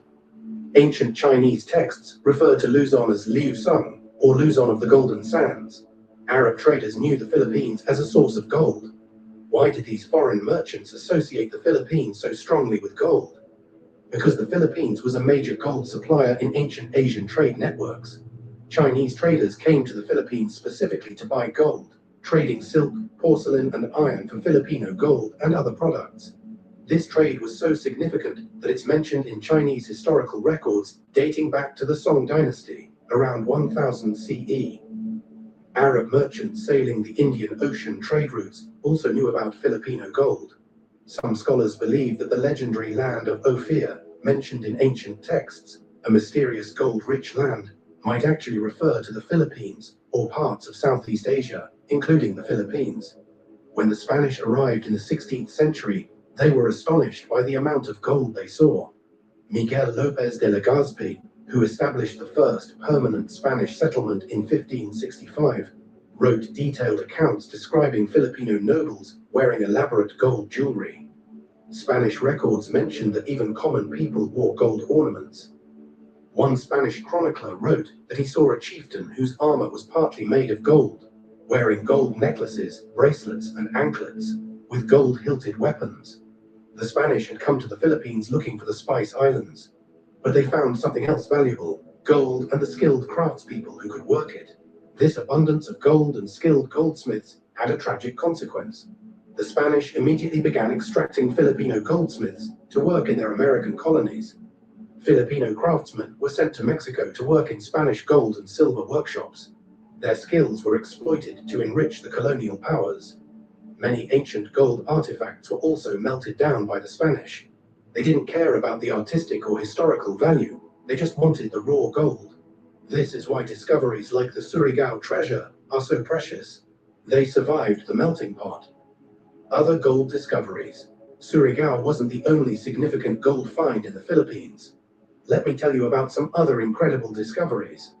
In the Butuan area of northeastern Mindanao, archaeologists have found numerous gold artifacts, including death masks, thin sheets of gold placed over the faces of deceased nobles. These gold death masks are rare in Southeast Asian archaeology, making the Butuan finds particularly significant. The National Museum has a collection of gold jewelry from various parts of the Philippines, including an impressive gold kinara sash, a belt or sash decorated with kinara figures from Hindu-Buddhist mythology.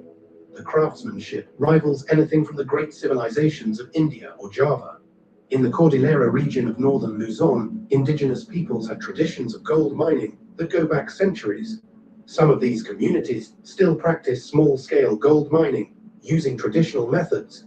Their oral histories speak of ancestors who worked gold long before the Spanish arrived. There's also the Agusan image, a golden statue found in Agusan del Sur in 1917. It depicts a female figure, possibly a Buddhist or Hindu deity, and weighs about 4 pounds. It's one of the largest pre-colonial gold artifacts found in the Philippines. Archaeological surveys of ancient burial sites throughout the archipelago consistently find gold artifacts, rings, beads, small ornaments.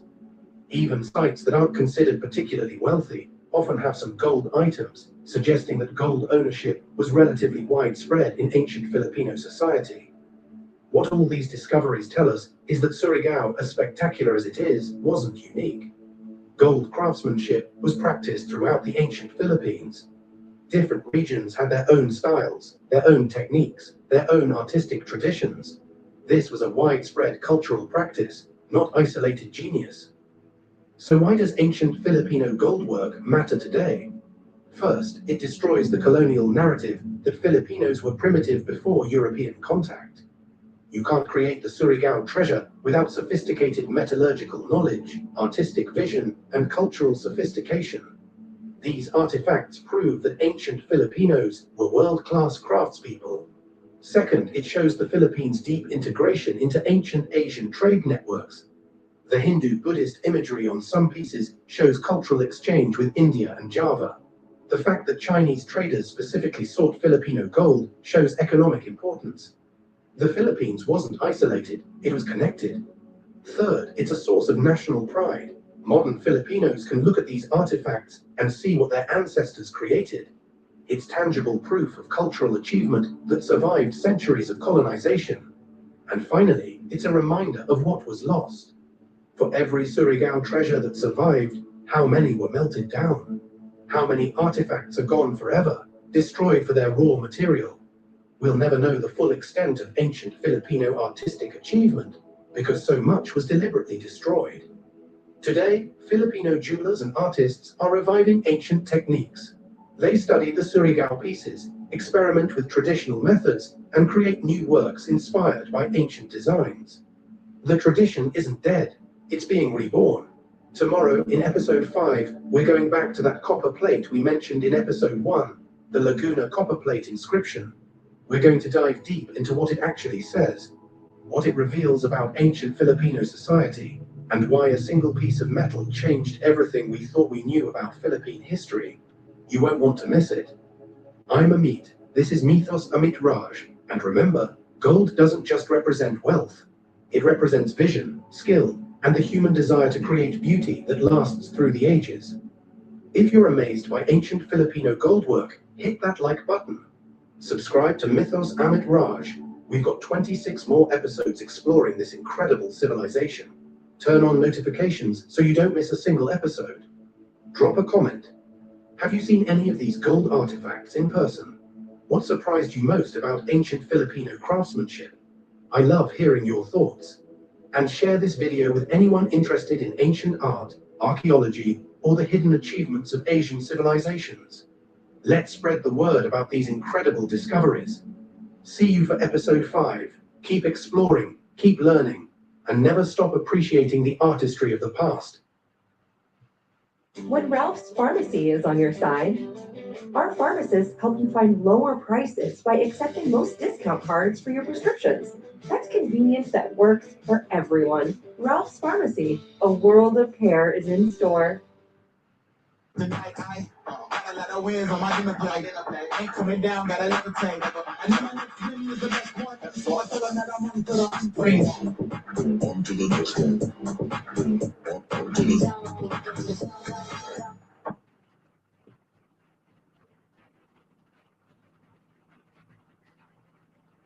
Welcome back to Mythos Amit Raj. I'm your host Amit, and this is episode 10 of our journey through ancient Philippines.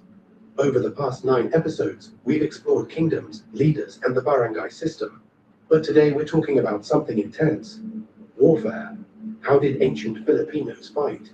What weapons did they use? What tactics made them so effective? And why were Filipino warriors feared throughout Southeast Asia? This is the story of ancient Filipino warfare, the weapons, the warriors, and the battles that shaped this civilization. Hey history lovers, quick favor before we start. If you enjoyed today's video, please help me reach 5,000 likes, and don't forget to subscribe for more amazing historical stories. Imagine you're a Spanish conquistador in 1521. You've just helped conquer the mighty Aztec Empire in Mexico. You've seen battle. You think you know warfare. Now you've arrived in the Philippines, and you're facing warriors unlike any you've encountered before. These fighters move with incredible speed through jungle and water. They're covered in tattoos that mark their kills and courage. They wield razor-sharp blades that can cut through your armor. They fight with a ferocity that shocks even hardened soldiers, and they absolutely refuse to surrender, even when defeat seems certain. Spanish records describe Filipino warriors with a mixture of respect and fear. One chronicler wrote about fighters who would continue attacking, even after receiving multiple wounds that would drop most men. Another described combat so fierce that Spanish soldiers, veterans of European wars, were genuinely terrified. Today, we're diving deep into what made ancient Filipino warfare so distinctive and so effective. From the weapons they forged to the tactics they mastered, this is a warrior culture that deserves to be remembered. Let's start with the weapons, because ancient Filipino metallurgy was seriously impressive. The most famous weapon was the kris, a distinctive wavy-bladed dagger or sword. That wavy blade wasn't just decorative, it created a wound that was extremely difficult to treat. The blade would twist as it entered, causing massive internal damage. Spanish accounts describe kris wounds as particularly deadly, often leading to infection even when the initial injury wasn't immediately fatal. Then there was the campilan, a large single-edged sword with a distinctive split tip. This was a two-handed weapon designed for powerful slashing attacks. The campilan could split a man from shoulder to waist. In a single strike, Spanish soldiers learned to fear this weapon, as it could cut through their armor and shields. The barong was another blade, shorter than the campilan, but equally deadly. It had a leaf-shaped blade, wide in the middle and tapering to a point. This design gave it excellent balance for both cutting and thrusting. Different regions had different barong styles, each adapted to local fighting methods. For ranged combat, Filipino warriors used bows and arrows. These weren't the massive longbows of medieval England. They were shorter, designed for use in dense jungle terrain and from boats. But they were extremely effective. Arrows were often poisoned, turning even a minor wound into a death sentence. The poisons came from various plants and creatures, and the recipes were closely guarded secrets. Blowguns were used in some regions, particularly for hunting, but also in warfare. Like arrows, the darts were poisoned. A skilled warrior could fire multiple darts rapidly and accurately.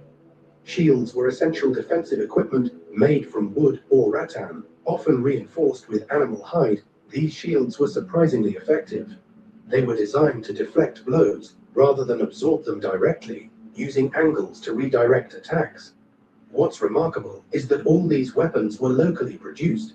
Filipino metalworkers had mastered iron and steel working centuries before Spanish contact.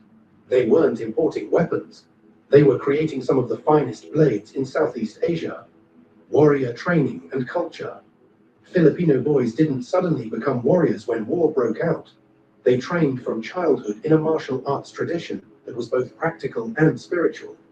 The martial arts system varied by region, but the core principles were consistent. You learn to fight with weapons first, then empty-handed techniques. This is opposite to many martial arts traditions that start with empty-hand fighting. The Filipino logic was simple. In real combat, you'll have a weapon. Train with it. Training emphasized speed, precision, and adaptability. You learned to fight with whatever was at hand. A stick, a blade, a rope. Anything could become a weapon if you knew how to use it. This adaptability served Filipino warriors well throughout their history. Young warriors proved themselves through ritual combat and raids. These weren't casual affairs. They were serious tests of skill and courage. A young man who wanted to be respected as a warrior had to demonstrate his abilities in actual combat. Here's something fascinating. Remember those tattoos we mentioned earlier? In many Filipino cultures, particularly among the Visayans, you earned the right to be tattooed by proving yourself in battle. Each tattoo marked a specific achievement: a kill in combat, an act of bravery, leadership in a successful raid. The most heavily tattooed warriors, called pintados by the Spanish, were walking records of their combat achievements. These tattoos weren't just decoration, they were identification and intimidation. When you faced an opponent covered in tattoos, you knew immediately that you were fighting someone who had survived many battles.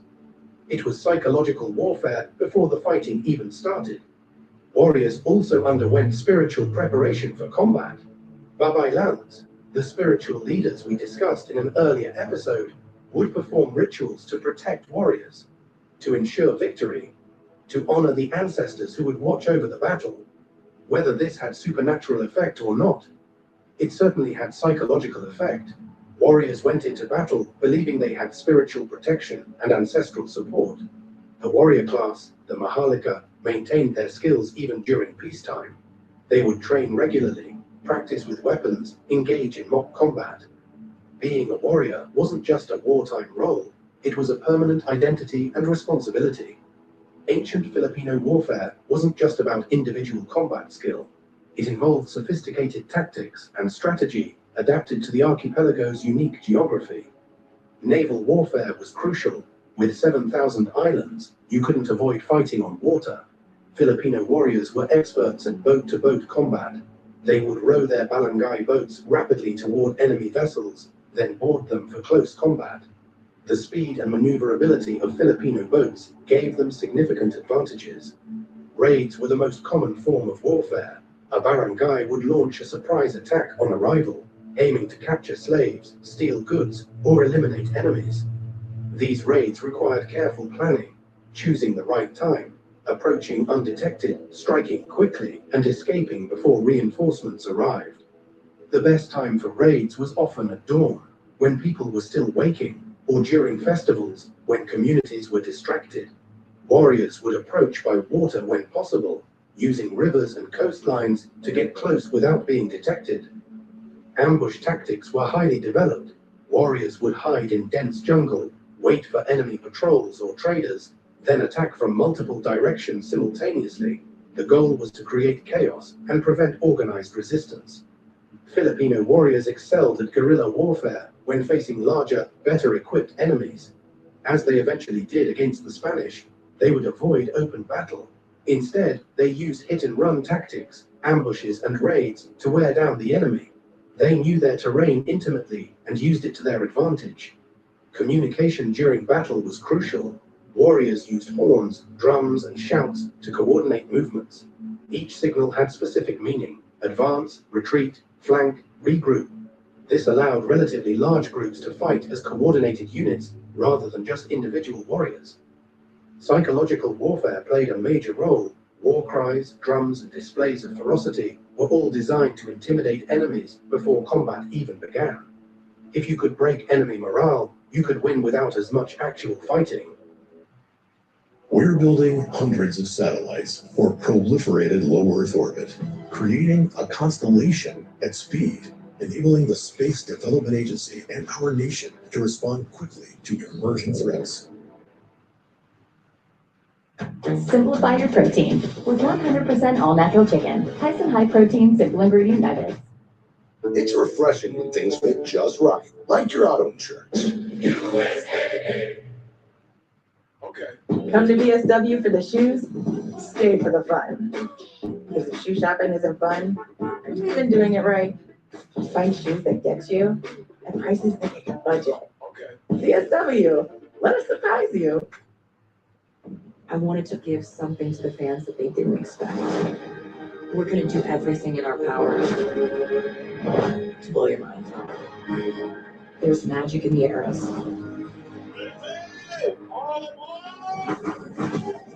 This is the biggest challenge we've ever done. Tonight, we complete that challenge. For one last time.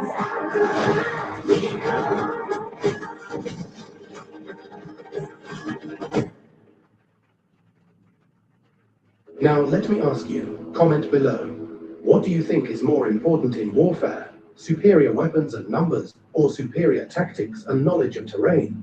Ancient Filipinos often won battles through the latter. Ancient Filipino warfare had rules and ethics, though they varied between regions and weren't always followed in the heat of battle. Prisoners of war faced various fates. High-status captives might be held for ransom. Their families would pay goods, gold, or other valuables for their return. This was preferable to execution and benefited both sides economically. Lower-status captives often became slaves. They would work for their captors, though their status could improve over time. Some eventually became full members of the barangay that captured them, especially if they proved loyal and useful. In some cases, captured warriors were executed, particularly if they had killed important people from the victorious barangay. This was seen as justice rather than murder, balancing the scales for previous killings. There were customs about how prisoners should be treated. Torturing prisoners was frowned upon in many barangay cultures, though killing them in combat or execution was acceptable. The distinction was about honor. Warriors should fight and kill honorably, not cause unnecessary suffering. Revenge was a powerful motivator in ancient Filipino warfare. If someone from your barangay was killed, your community had an obligation to seek revenge. This could create cycles of violence where barangays raided each other back and forth for generations, each attack avenging the previous one. Women and children were generally not targets in warfare, though they might be captured as slaves. Deliberately killing women and children was considered dishonorable by most barangay cultures. Warriors who did this lost respect and status. There were also customs about sacred places. Certain locations, shrines, burial grounds, sacred trees, were supposed to be off limits, even during warfare. Violating these taboos was believed to bring supernatural punishment. Alliances were taken seriously. If your barangay had an alliance with another, you were expected to come to their aid in warfare. Breaking an alliance was a serious betrayal that could result in your barangay being isolated and vulnerable. Ancient Filipino history is full of legendary warriors and battles, though many weren't recorded in detail until Spanish colonization. The most famous warrior in Filipino history is Lapu-Lapu, and we're going to dedicate an entire future episode to him. But I'll give you a preview. In 1521, Lapu-Lapu led warriors from Mactan Island against Ferdinand Magellan's expedition. Magellan, one of history's greatest explorers, died in that battle. Filipino warriors defeated European conquistadors in direct combat. This wasn't a siege or an ambush. It was a face-to-face battle, and the Filipinos won decisively. That victory sent shockwaves through the Spanish colonial system. The Philippines wasn't going to be an easy conquest, like Mexico or Peru. Filipino warriors were formidable opponents who knew their terrain and refused to be intimidated by European weapons. Throughout the Spanish colonial period, various warriors continued resistance. In the south, the Moro warriors, Muslims from Mindanao and Sulu, fought against Spanish control for centuries. They never fully surrendered. The Spanish held some coastal fortresses, but the interior remained independent. These Moro warriors were particularly feared. They conducted raids on Spanish-controlled territories, using their swift boats to strike and disappear before Spanish forces could respond. The Spanish term juramentado described Moro warriors who took sacred oaths to fight to the death, making them nearly impossible to stop once they committed to battle. The Spanish eventually developed specific tactics and weapons to fight Filipino warriors. They built stone fortifications because Filipino warriors could overwhelm wooden palisades. They used concentrated firearm volleys because Filipino warriors would charge through single shots. They learned to respect Filipino combat skills the hard way through defeats and casualties. What's remarkable is that Filipino warrior culture continued even under colonial rule. Martial arts traditions were practiced in secret. Warrior legends were told and retold.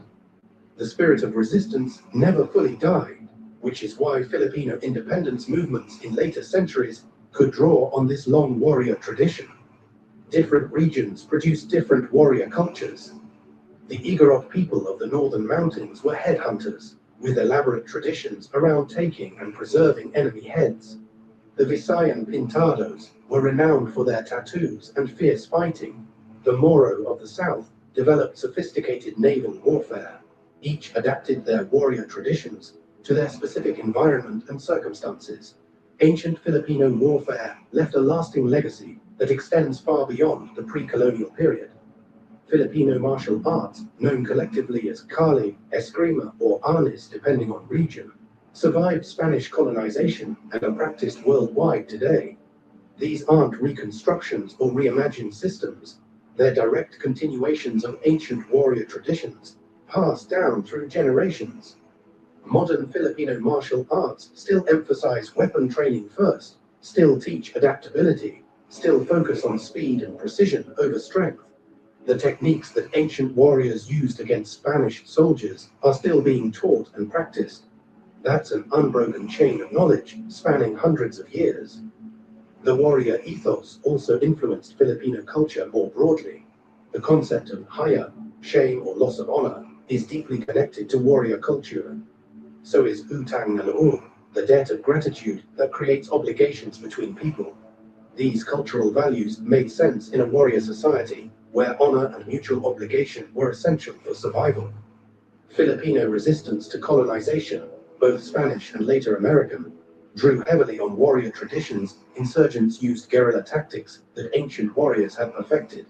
They drew inspiration from legendary warriors like Lapu-Lapu. The spirit of resistance was directly connected to ancient warrior culture. Even today, you can see echoes of warrior culture in Filipino society. The respect for martial arts, the emphasis on courage and honor, the tradition of close combat training, these all trace back to ancient warrior traditions. What's important to understand is that ancient Filipino warfare wasn't mindless violence. It was a sophisticated system of combat, tactics, weapons technology, and warrior ethics. It was cultural practice that shaped society and created lasting traditions. The Spanish eventually conquered most of the Philippines, but it took them over 300 years to fully establish control, and even then, some regions remained functionally independent. That's a testament to the effectiveness of Filipino warriors and their refusal to surrender their freedom.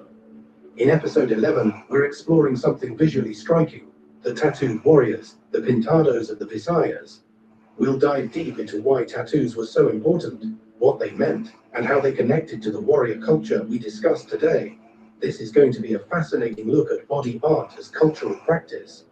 I'm your host, Amit. This is Mythos Amit Raj, and remember, warrior cultures aren't about glorifying violence. They're about understanding how societies organized for defense, how they valued courage, and how they passed down traditions of honor and resistance. If this exploration of ancient warfare fascinated you, hit that like button. Subscribe to Mythos Amit Raj. We've got 20 more episodes exploring ancient Philippines, and everyone reveals something remarkable about this forgotten civilization. Turn on notifications so you don't miss episode 11. Drop a comment. We asked about weapons versus tactics. What's your take? And if you practice Filipino martial arts, Let me know in the comments. I'd love to hear from people carrying on these ancient traditions. Share this video with anyone interested in martial arts, military history, or warrior cultures. This isn't just Filipino history. It's the story of how one civilization developed sophisticated combat systems that still influence fighters today. See you for episode 11, The Tattooed Warriors. Keep exploring, keep learning, and never forget that warrior traditions tell us profound things about cultures and values. I moved from Dallas to Los Angeles, all by myself. The order of things I wanted to set up was internet, water, then power. I needed to take a shower, but like I really did need the internet for work and like to watch my shows. That's like kind of a crazy thing to admit in front of a camera. Pretend I didn't say that. I got to Spectrum. I was so relieved that I was getting the best bang for my buck. It was a huge weight taken off of my shoulders. Real customers, real savings. To see how much you can save, visit spectrum.com/save.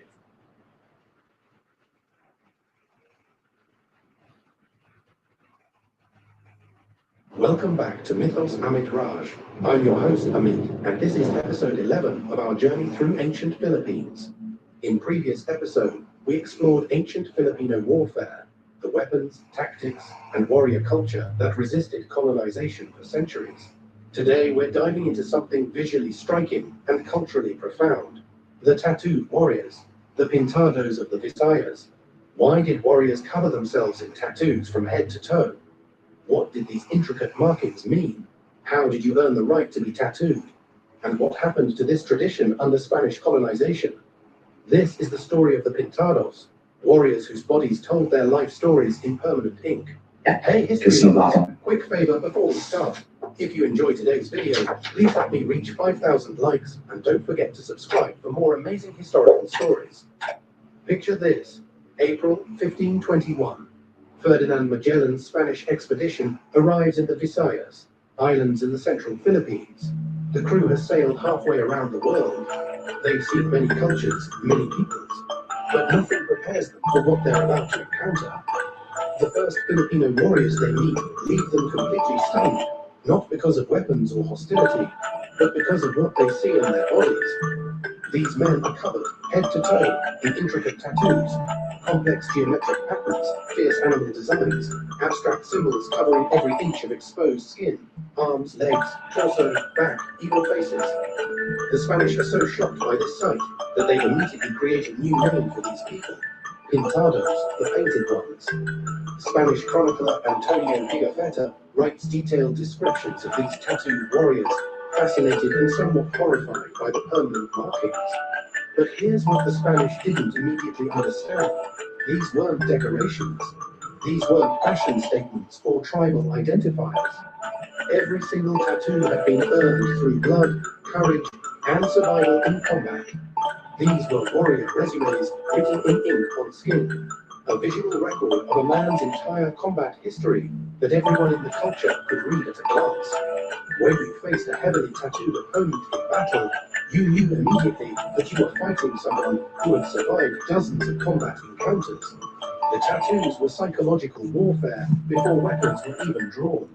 Today, we're exploring the fascinating culture of the pintados, what the tattoos meant, how you earned them, and why this tradition was so central to Filipino warrior identity. Let's start with the most important thing. You couldn't just decide to get a tattoo. You had to earn the right through proven courage in battle. This is fundamentally different from modern tattoo culture. A young warrior in the Visayas started life with unmarked skin. You were essentially a blank canvas, unproven, without status in warrior society. Other young men might mock you for being unmarked. Women might not take you seriously as a potential partner. You had no warrior reputation because your body showed no warrior achievements. To earn your first tattoo, you had to demonstrate courage in actual combat. The specific requirement varied by community, but generally you needed to participate successfully in a raid or kill an enemy in battle. Some communities required you to take a head, literal headhunting, that proved your warrior capability. Only after proving yourself could you approach a tattoo artist and request your first marking. The first tattoo was often placed on the chest or upper arm, prominent locations where everyone could see that you had begun your warrior career. This first marking was a major life milestone, transforming you from boy to warrior, from unmarked to recognized. Different achievements earned different tattoo styles and placements. A tattoo on the chest might represent different courage than one on the arms. Face tattoos were particularly prestigious and dangerous to earn. They marked the highest achievements and most fearsome warriors. Back tattoos often came later in a warrior's career, marking accumulated experience. The system created clear visual hierarchy. A young warrior with 1 or 2 tattoos was still proving himself. A mid-career warrior with arms and chest covered had significant experience. A veteran with full body coverage commanded immediate respect and fear. Your status was literally written on your skin, impossible to fake or hide. Creating these tattoos was not a simple or painless process. It was agonizing, and that was part of the point. The ink was made from soot, usually from burning specific plant resins or wood that produced particularly dark, rich soot. This soot would be collected carefully, then mixed with water or plant juices to create a dark pigment. Different recipes produced slightly different shades of black or blue-black. The exact formulas were often closely guarded secrets of tattoo artists, passed down through apprenticeship. The technique involved repeatedly puncturing the skin to deposit ink beneath the surface. The artist would dip the thorn or needle in ink, then rapidly tap it into the skin, creating thousands of tiny punctures. For larger areas or bold lines, the artist might use a tapping stick, hitting the back of the needle to drive it deeper. The sound of tattooing, tap, tap, tap, would echo through the community. A single tattoo session could last several hours. Larger, more elaborate pieces required multiple sessions spread over days or weeks. Between sessions, the wounds had to heal before more work could be done. The entire process of creating extensive body coverage could take years. And it hurt intensely. There was no anesthetic, no pain relief. You were expected to endure the agony without flinching, without crying out, without showing weakness. Why? Because if you couldn't handle the pain of tattooing, how could you handle the pain of actual combat? Your ability to endure tattooing was itself a test of warrior toughness. Infection was a real danger. Puncturing skin repeatedly creates opportunities for bacteria to enter. However, traditional healing knowledge helped prevent serious complications. Tattoo artists knew which plants had antibacterial properties, which helped heal wounds, which reduced inflammation. They would apply these traditional medicines to fresh tattoos, and warriors would follow specific care instructions while healing. Wealthy or high-status warriors could afford the finest tattoo artists, who would create incredibly detailed work. We're not talking about crude scratches here. The best pintado tattoos were sophisticated art. Complex geometric patterns with perfect symmetry, realistic animal depictions showing remarkable detail, abstract designs with deep symbolic meaning. The level of artistry rivaled any tattoo tradition in the world. The patterns and designs weren't random or purely aesthetic. They carried specific meanings that everyone in the culture understood. Geometric patterns were extremely common, intricate combinations of lines, triangles, diamonds, and curves, creating complex overall designs. These often represented specific concepts like strength, protection, or connection to ancestors. The precision of geometric work also demonstrated the tattoo artist's skill. Animal designs represented the qualities of those animals. A warrior might choose a crocodile design to represent ferocity and power. Bird designs could represent freedom and the ability to strike from above. Snake patterns might represent cunning and the ability to strike suddenly. The specific animal you chose reflected the warrior qualities you embodied or aspired to. Some designs were clan or family symbols, connecting you to your lineage. These hereditary patterns marked you as belonging to a specific warrior family with its own proud history. When other warriors saw these symbols, they immediately knew your family background and could judge you partly based on your ancestors' reputations. Battle-specific tattoos might depict the enemy you'd defeated or the location where you'd proven your courage. A warrior who had defeated a particularly dangerous opponent might incorporate symbols representing that victory. Someone who had led a successful raid on a specific island might include designs marking that achievement. Spiritual protection symbols were also common. Many warriors believed certain patterns provided supernatural protection in battle, deflecting weapons, bringing good fortune, ensuring you'd return home alive. Whether these literally worked or not, the psychological confidence they provided was real and valuable. The placement of tattoos also carried meaning. Chest tattoos were often among the first earned and most important, placed over your heart, representing your courage and warrior spirit. Arm tattoos might represent strength and fighting skill. Leg tattoos could represent endurance and the ability to pursue enemies or escape danger. Back tattoos often came later, representing accumulated experience and wisdom.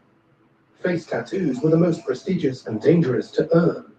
Not every warrior had face tattoos. They marked the absolute elite, those who had achieved extraordinary things. A face tattoo meant you were willing to be identified as a warrior permanently and publicly. There was no hiding a face tattoo, no backing away from your warrior identity. Women could also receive tattoos, though with different meanings and designs. Female tattoos often represented beauty, fertility, status within the community, or spiritual power rather than combat achievements. But the principle was similar. You earned the right to be tattooed by demonstrating value to the community. Whether through warrior prowess, spiritual leadership, exceptional craftsmanship, or other contributions. Now let me ask you, comment below.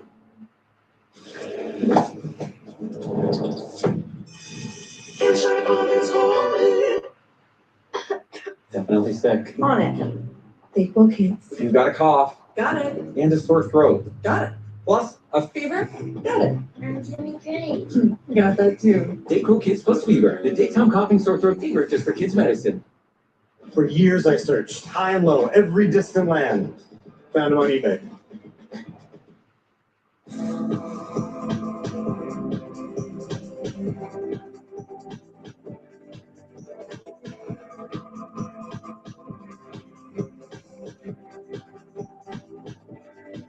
Beauty to science. At Grainger, we have over 1 million products, including the ones that help keep your workplace safe and sound. Shop our vast inventory of safety products at Grainger.com. Grainger, for the ones who get it done. Do you have tattoos with personal meaning? How do you think modern tattoos compare to these earned warrior markings, where each one had to be proven through courage and achievement? Pintado tattoos served multiple psychological and social functions that went far beyond simple decoration or personal expression. First, and most obviously, intimidation. Imagine you're about to fight someone. You draw your weapon and face your opponent. Their entire body is covered in tattoos, marking dozens or hundreds of previous combat encounters.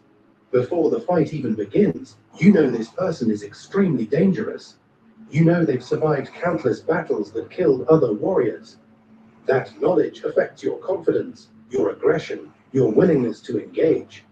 Second, tattoos created powerful social motivation for young warriors.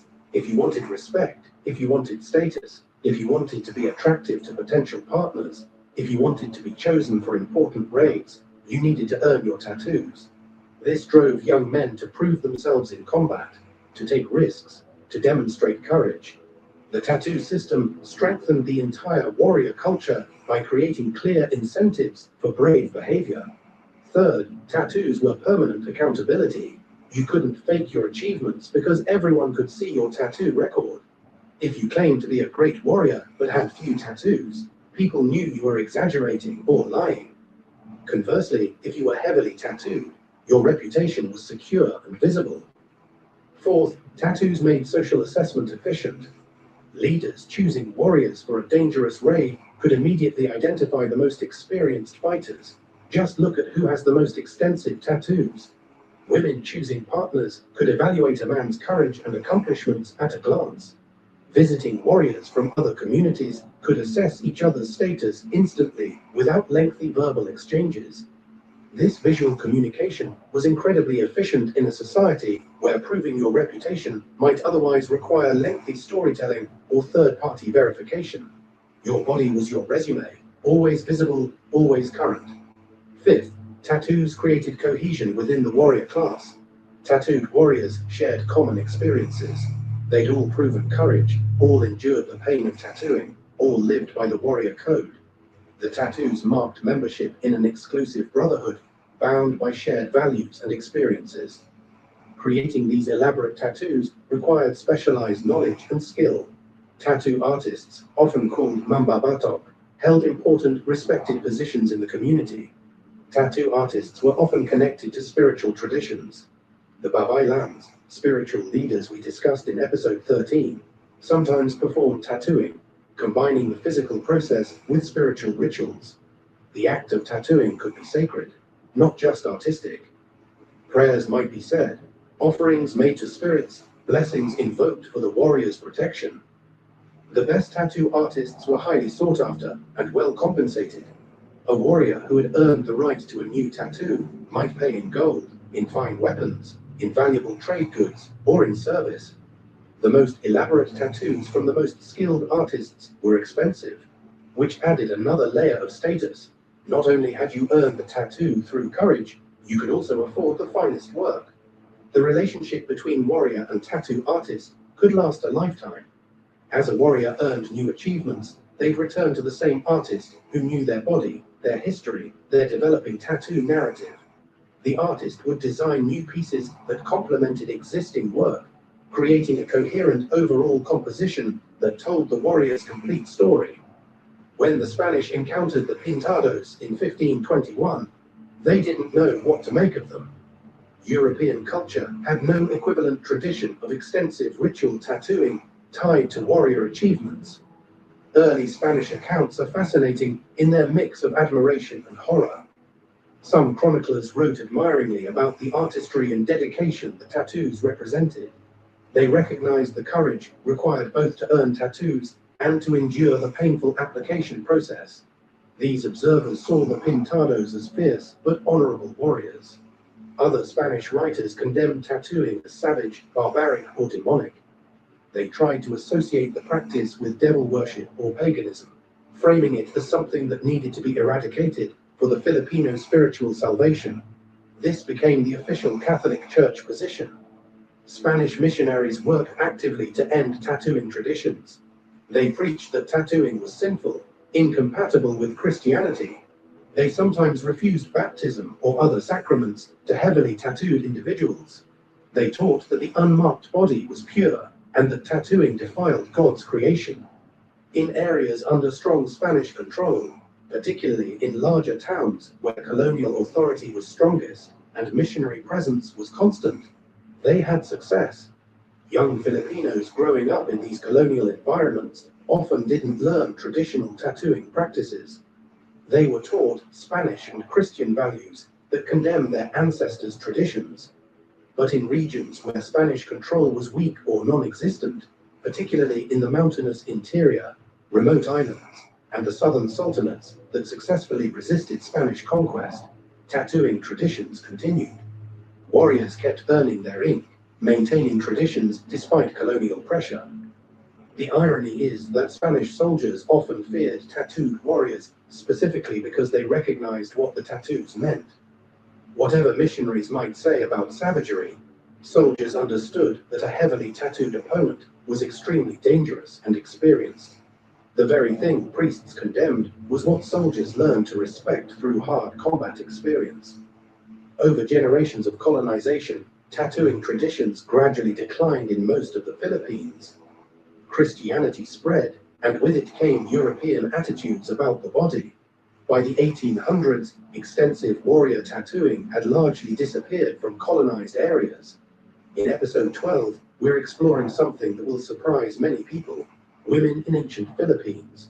Property rights, divorce, female leaders, and a society that gave women far more power and autonomy than medieval Europe or many other ancient civilizations.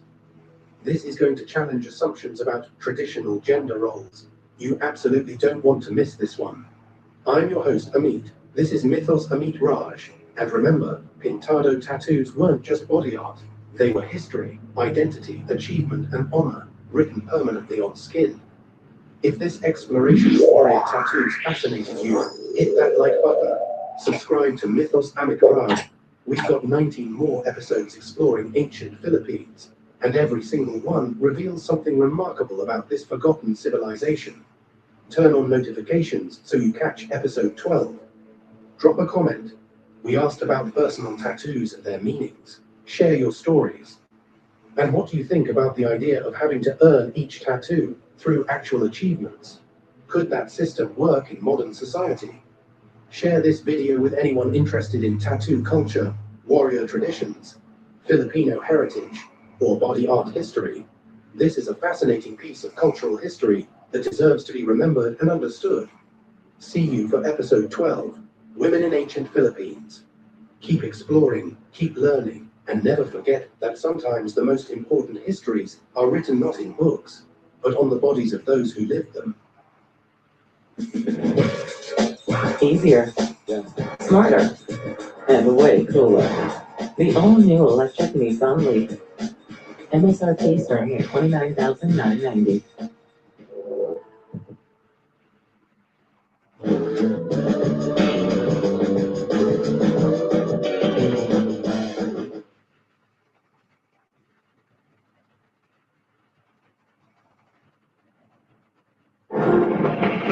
I'm in the center of this massive body of water, the Pacific Ocean. Something incredible happened here about 800 years ago.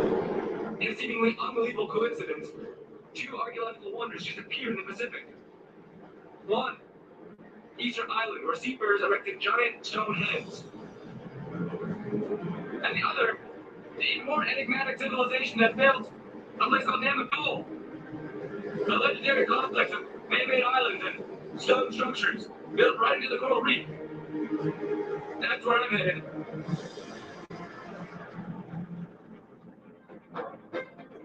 My name is Albert Lin, and I look at the world in a unique way. I use 21st century technology to look back into the past. Check that out. I can actually fly through the secret ancient world.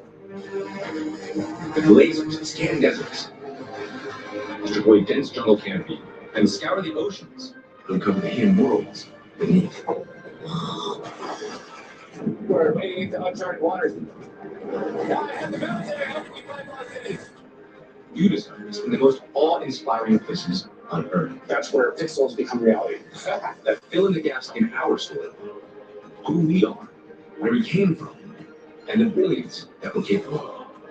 Here we are in the 13th century. This is carved out of the earth, huh? This is the new golden age of exploration. You know this, Prince?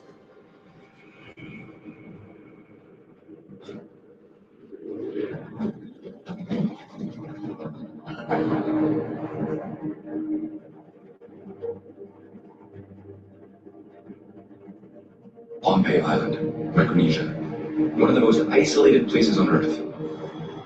Almost 1,000 miles from the nearest landmass. It's taken 4 flights and over 28 hours of travel just to get here. Time to go. My contact is local historian Gus Kohler. Thanks, brother. How was the trip? Amazing. Yeah, amazing. What is Nanmadol? Nanmadol was once the residence of the ruling Sagarro dynasty, about 600 to 800 years ago. It's an ancient city. You'll be amazed at the know-how that they had to build the city in the water. I heard it's an ancient wonder, rivaling Easter Island or Machu Picchu. But very little of it is still visible. So I'm bringing technology that will strip away the mangroves and reveal its scale. It's an explorer's dream. We're superstitious people. We believe that it's invested by experience. So we will have to, first of all, go to the king, or the monarchy, as they refer to, and ask for his protection and permission to enter the site. This is the custom that we do here. There's been rumors of people dying when they don't follow protocol. Dying? Yes. This really happened? It did. So we'll have to get permission. We will have to do what we call a cacao ceremony. The cacao root is pounded on a special stone to create a powerful metallic ring used for religious rituals. I know that other Pacific Islanders use cacao in a similar way. The purpose of our presentation before our king is to ensure that the spirits of our ancestors welcome you when you visit Nanmado. Albert, My hands are hungry right now. My whole mouth is numb. I'm going to bed. I can barely get my tongue right now. All who wish to enter Namdol must pay their respects. The spirits were hoping to appease are those of the Salvador, the legendary rulers who arrived here 800 years ago and held a mysterious power over the island's population, those who built Namdol. We come here with a feeling of honor to be here in your land. Thank you. Ceremony complete. The full power of this cow drink kicks in. Yeah, I got you. I see like double. It's intense. It's intense. But the most important thing is the king of this land said that he protects us, which means we're a go.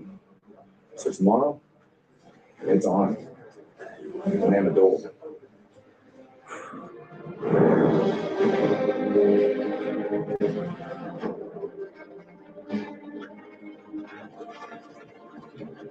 This is it, Albert. Welcome to the jungle. We are on sacred grounds right now. We're just beginning to see part of the structures. I've never seen anything like this. Welcome to Nanmadol. Only a tiny fragment of the legendary Salvador city can still be seen. Mangroves choke whatever else remains. Now, new technology can help unlock the secrets of this place. How and why it was built, and just how big it really is. It's incredible, lady. I was born here, but every time I come up here, I'm always amazed. Always. This is the main ceremonial center of Nanmadol. It's a temple to the island's ancient rulers, constructed from pillars of basalt rock. 800 years ago, this place would have been bustling with hundreds of priests, attendants, and the feared Salvador kings. Must have been some superpowered humans to build this, huh? Well, this area was meant only for the elite. It was the only time in our history that we were ruled by one person. Almost like a dictator, so he was able to command all the people on the island to come and assist in the building of Nanmadol. Is that more rocks over there? Yes, that's an outer wall. Built all the way to the edge of the reef. Yeah, you can see the reef breaking right there. Exactly. It's massive. To get to grips with this city in the sea, we need to work out the full extent of it. And that can only be done from above. I think we have to scan this, with the drone, and maybe we can start to really map out all these different features. Okay, so this is where we're at right now. There are 90 plus structures, all man-made. From here, all the way down south. Yes, It's all the way there? Yes. Such a huge area. It is huge. You can't see anything. It's all mangrove. But the mangroves here 800 years ago? No, and it's been abandoned for a long time, so the mangroves just cool. It would have been easier to map it then. It is now. That's why we have LiDAR, right? Like we need the mangroves. There you go.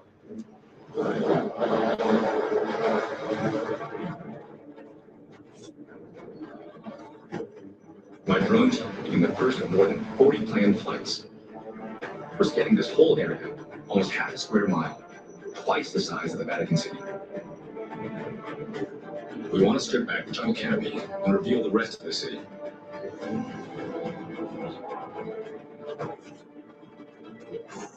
I'm going back to explore the gigantic building that Gus showed me. And find out more about the people who built this place. Why is there so little known about people that built this incredible monument? The reason there's so little known is because there's not a written system to express ideas. It was through oral tradition, which are exactly, those are stories handed down generation to generation. And no person can tell the entire story because there's the belief that if they tell the whole story that they will die. They're no longer useful. How was this place built? I can't imagine how a human effort could actually carry these stones all the way to the top of this building. It's really not clear to us how it was done, the physics part of it. One legend talks about magic being used to lift the rocks and bring them over here so they would fly. Magic. Flew these rocks here. That's right. This whole expedition is something else. I'm a scientist, a technologist, I deal in facts. Finding out how they actually built this is going to be a challenge. But deeper into the ritual complex, we spot something familiar. Here, we have a Sakao pattern stone. Remember from the Sakao ceremony with the Nanmaki? You can tell it because of the circular wear pattern. So you're telling me that people used to sit around this stone and pound cacao right at the entrance to this complex. This is like a gateway sort of ceremony. It's like a rite of passage. It's how you get to know people. And this is the same thing that's been going on for centuries. Yeah, at least centuries, if not 1,000 years. At the very center, the true purpose of this stone monument is revealed.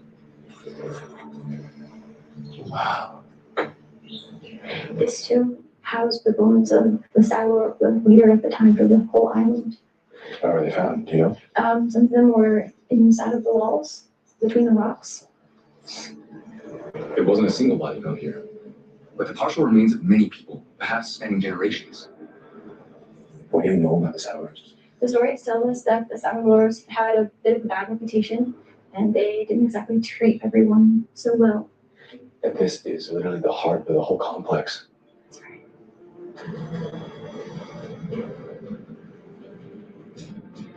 It sits within a huge tomb district at this end of Amadol, the Valley of the Kings, on water. Yeah, that's very different than the stone heads of each island. But just like there, this place, right here, was built to honor the spirits of the dead.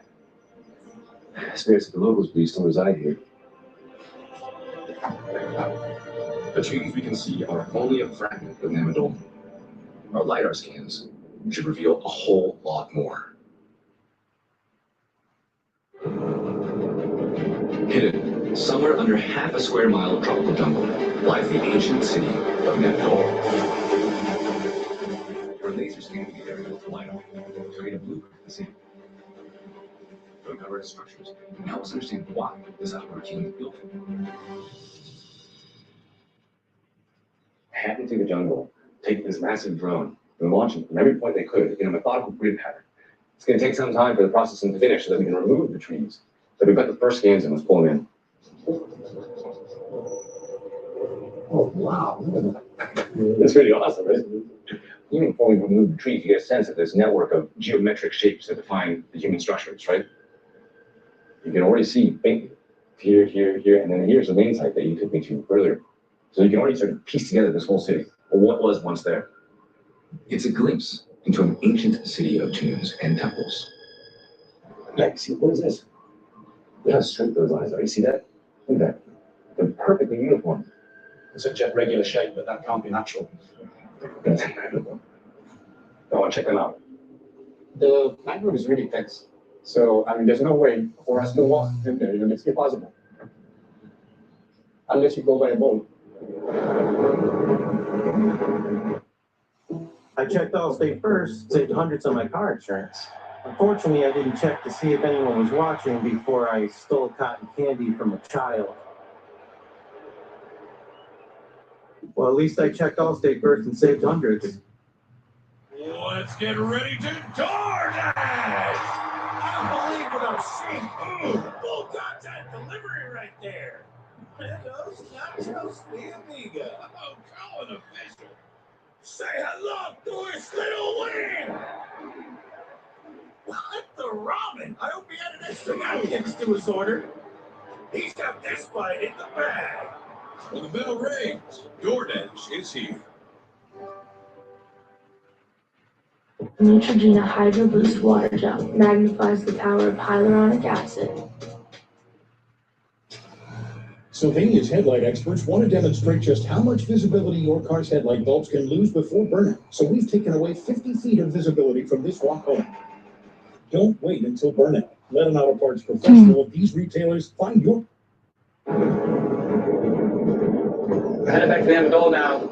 This time by sea.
ikaw pa rin ang nasa isip.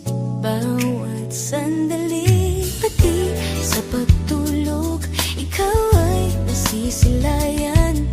Kasama sa panaginip, anong sarap sa pakiramdam mo, aking mahal. Bakit ganito ang nadarama? Ayaw kang mawaglit kahit sa paglalakbay ng diwa. Espiritu ko'y nagtatagpo sa tuwing ikaw ay nakikita. Isang ngiti ang kapalit, tunay na ligaya. Ngunit sa pagmulat, akala ko'y nandyan ka na, panaginip lang pala. Bakit ba ganyan ka? Sana ang panaginip ay maging isang buhay na imahe sa aking harapan. Magkatotoo sana, o aking mahal. Bakit ganito ang nadarama?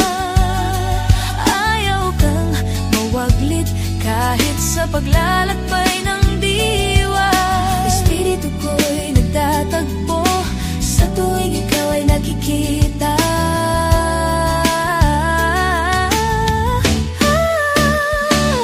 Isang ngiti ang kapalit, tunay na ligaya o panaginip.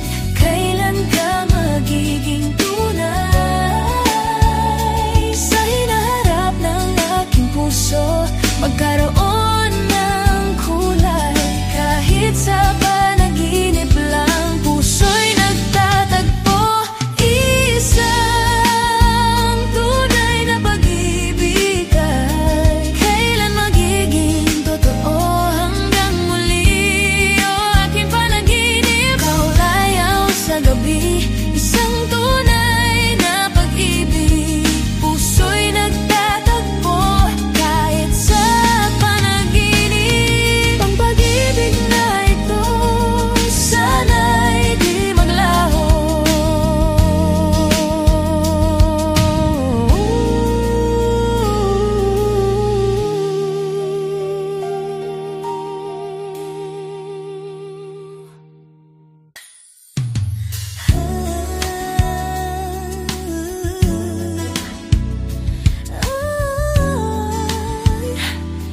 Ay, naku, isang umaga na naman. Sa pagkising, ikaw pa rin ang nasa isip. Bawat sandali, pati sa pagtulog, ikaw ay nasisilayan. Kasama sa panaginip, anong sarap sa pakiramdam mo, aking mahal. Bakit ganito ang nadarama? Ayaw kang mawaglit kahit sa paglalakbay ng diwa. Espiritu ko'y nagtatagpo sa tuwing ikaw ay nakikita. Isang ngiti ang kapalit, tunay na ligaya. Ngunit sa pagmulat, akala ko'y nandyan ka na, panaginip lang pala. Bakit ba ganyan ka? Sana ang panaginip ay maging isang buhay na imahe sa aking harapan. Magkatotoo sana, o aking mahal. Bakit ganito ang nadarama? Ayaw kang mawaglit kahit sa paglalakbay ng diwa. Espiritu ko'y nagtatagpo sa tuwing ikaw ay nakikita.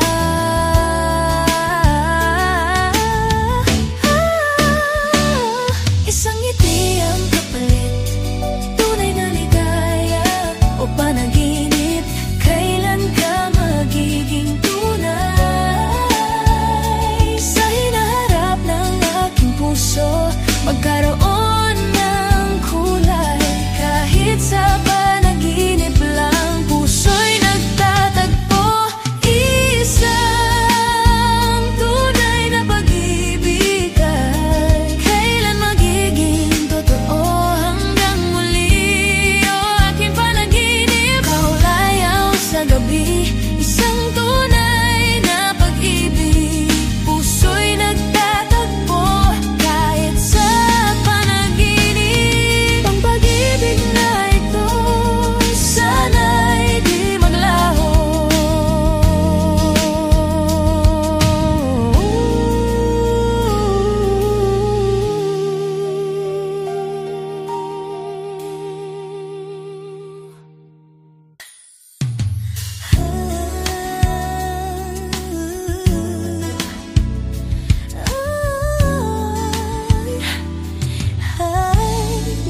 silayan, kasama sa panaginip.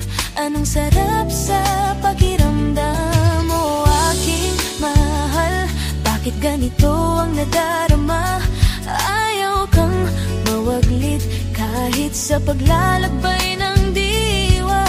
Espiritu ko'y nagtatagpo sa tuwing ikaw ay nakikita. Isang ngiti ang kapalit, tunay na ligaya. Ngunit sa pagmulat, akala ko'y nandyan ka na, panaginip lang pala. Bakit ba ganyan ka? Sana ang panaginip ay maging isang buhay na imahe sa aking harapan. Magkatotoo sana, o aking mahal. Bakit ganito ang nadarama? Ayaw kang mawaglit kahit sa paglalakbay ng diwa. Espiritu ko'y nagtatagpo sa tuwing ikaw ay nakikita.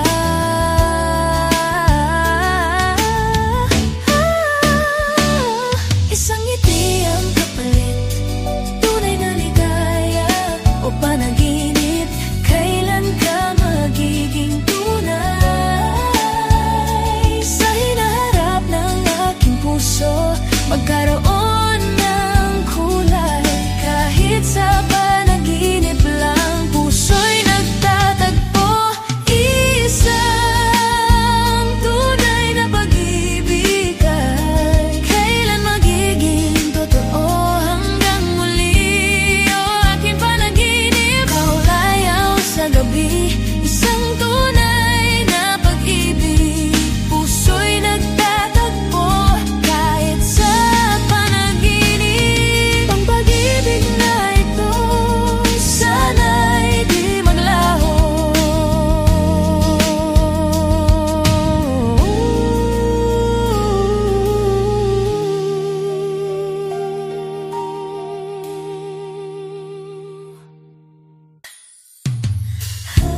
In the glimpse of God Almighty eyes, we seriously love all the time. He made all things for us to enjoy what He just created, the tangible and intangible matters so-called life. For God so loved the world that He gave His only Son, for whoever believes in Him will not perish but to have an eternal life.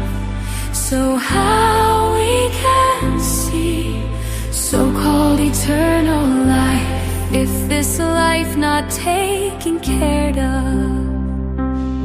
And so my brothers and sisters, for His power and the kingdom are now in us, and forever never neglect nor refuse to look forward. What the life be enjoyed that God has said for us, for our beliefs not embrace, and so life needs matter in us. Life, how great it is through all your mind, words and soul need to enter the glory of His Holy Spirit spread in our veins, made more sense of His sacrifices to the cross. Dear brothers and sisters, let's rejoice, for we will be binded as one for one day, the glory of His Son, our Lord Jesus Christ. Amen.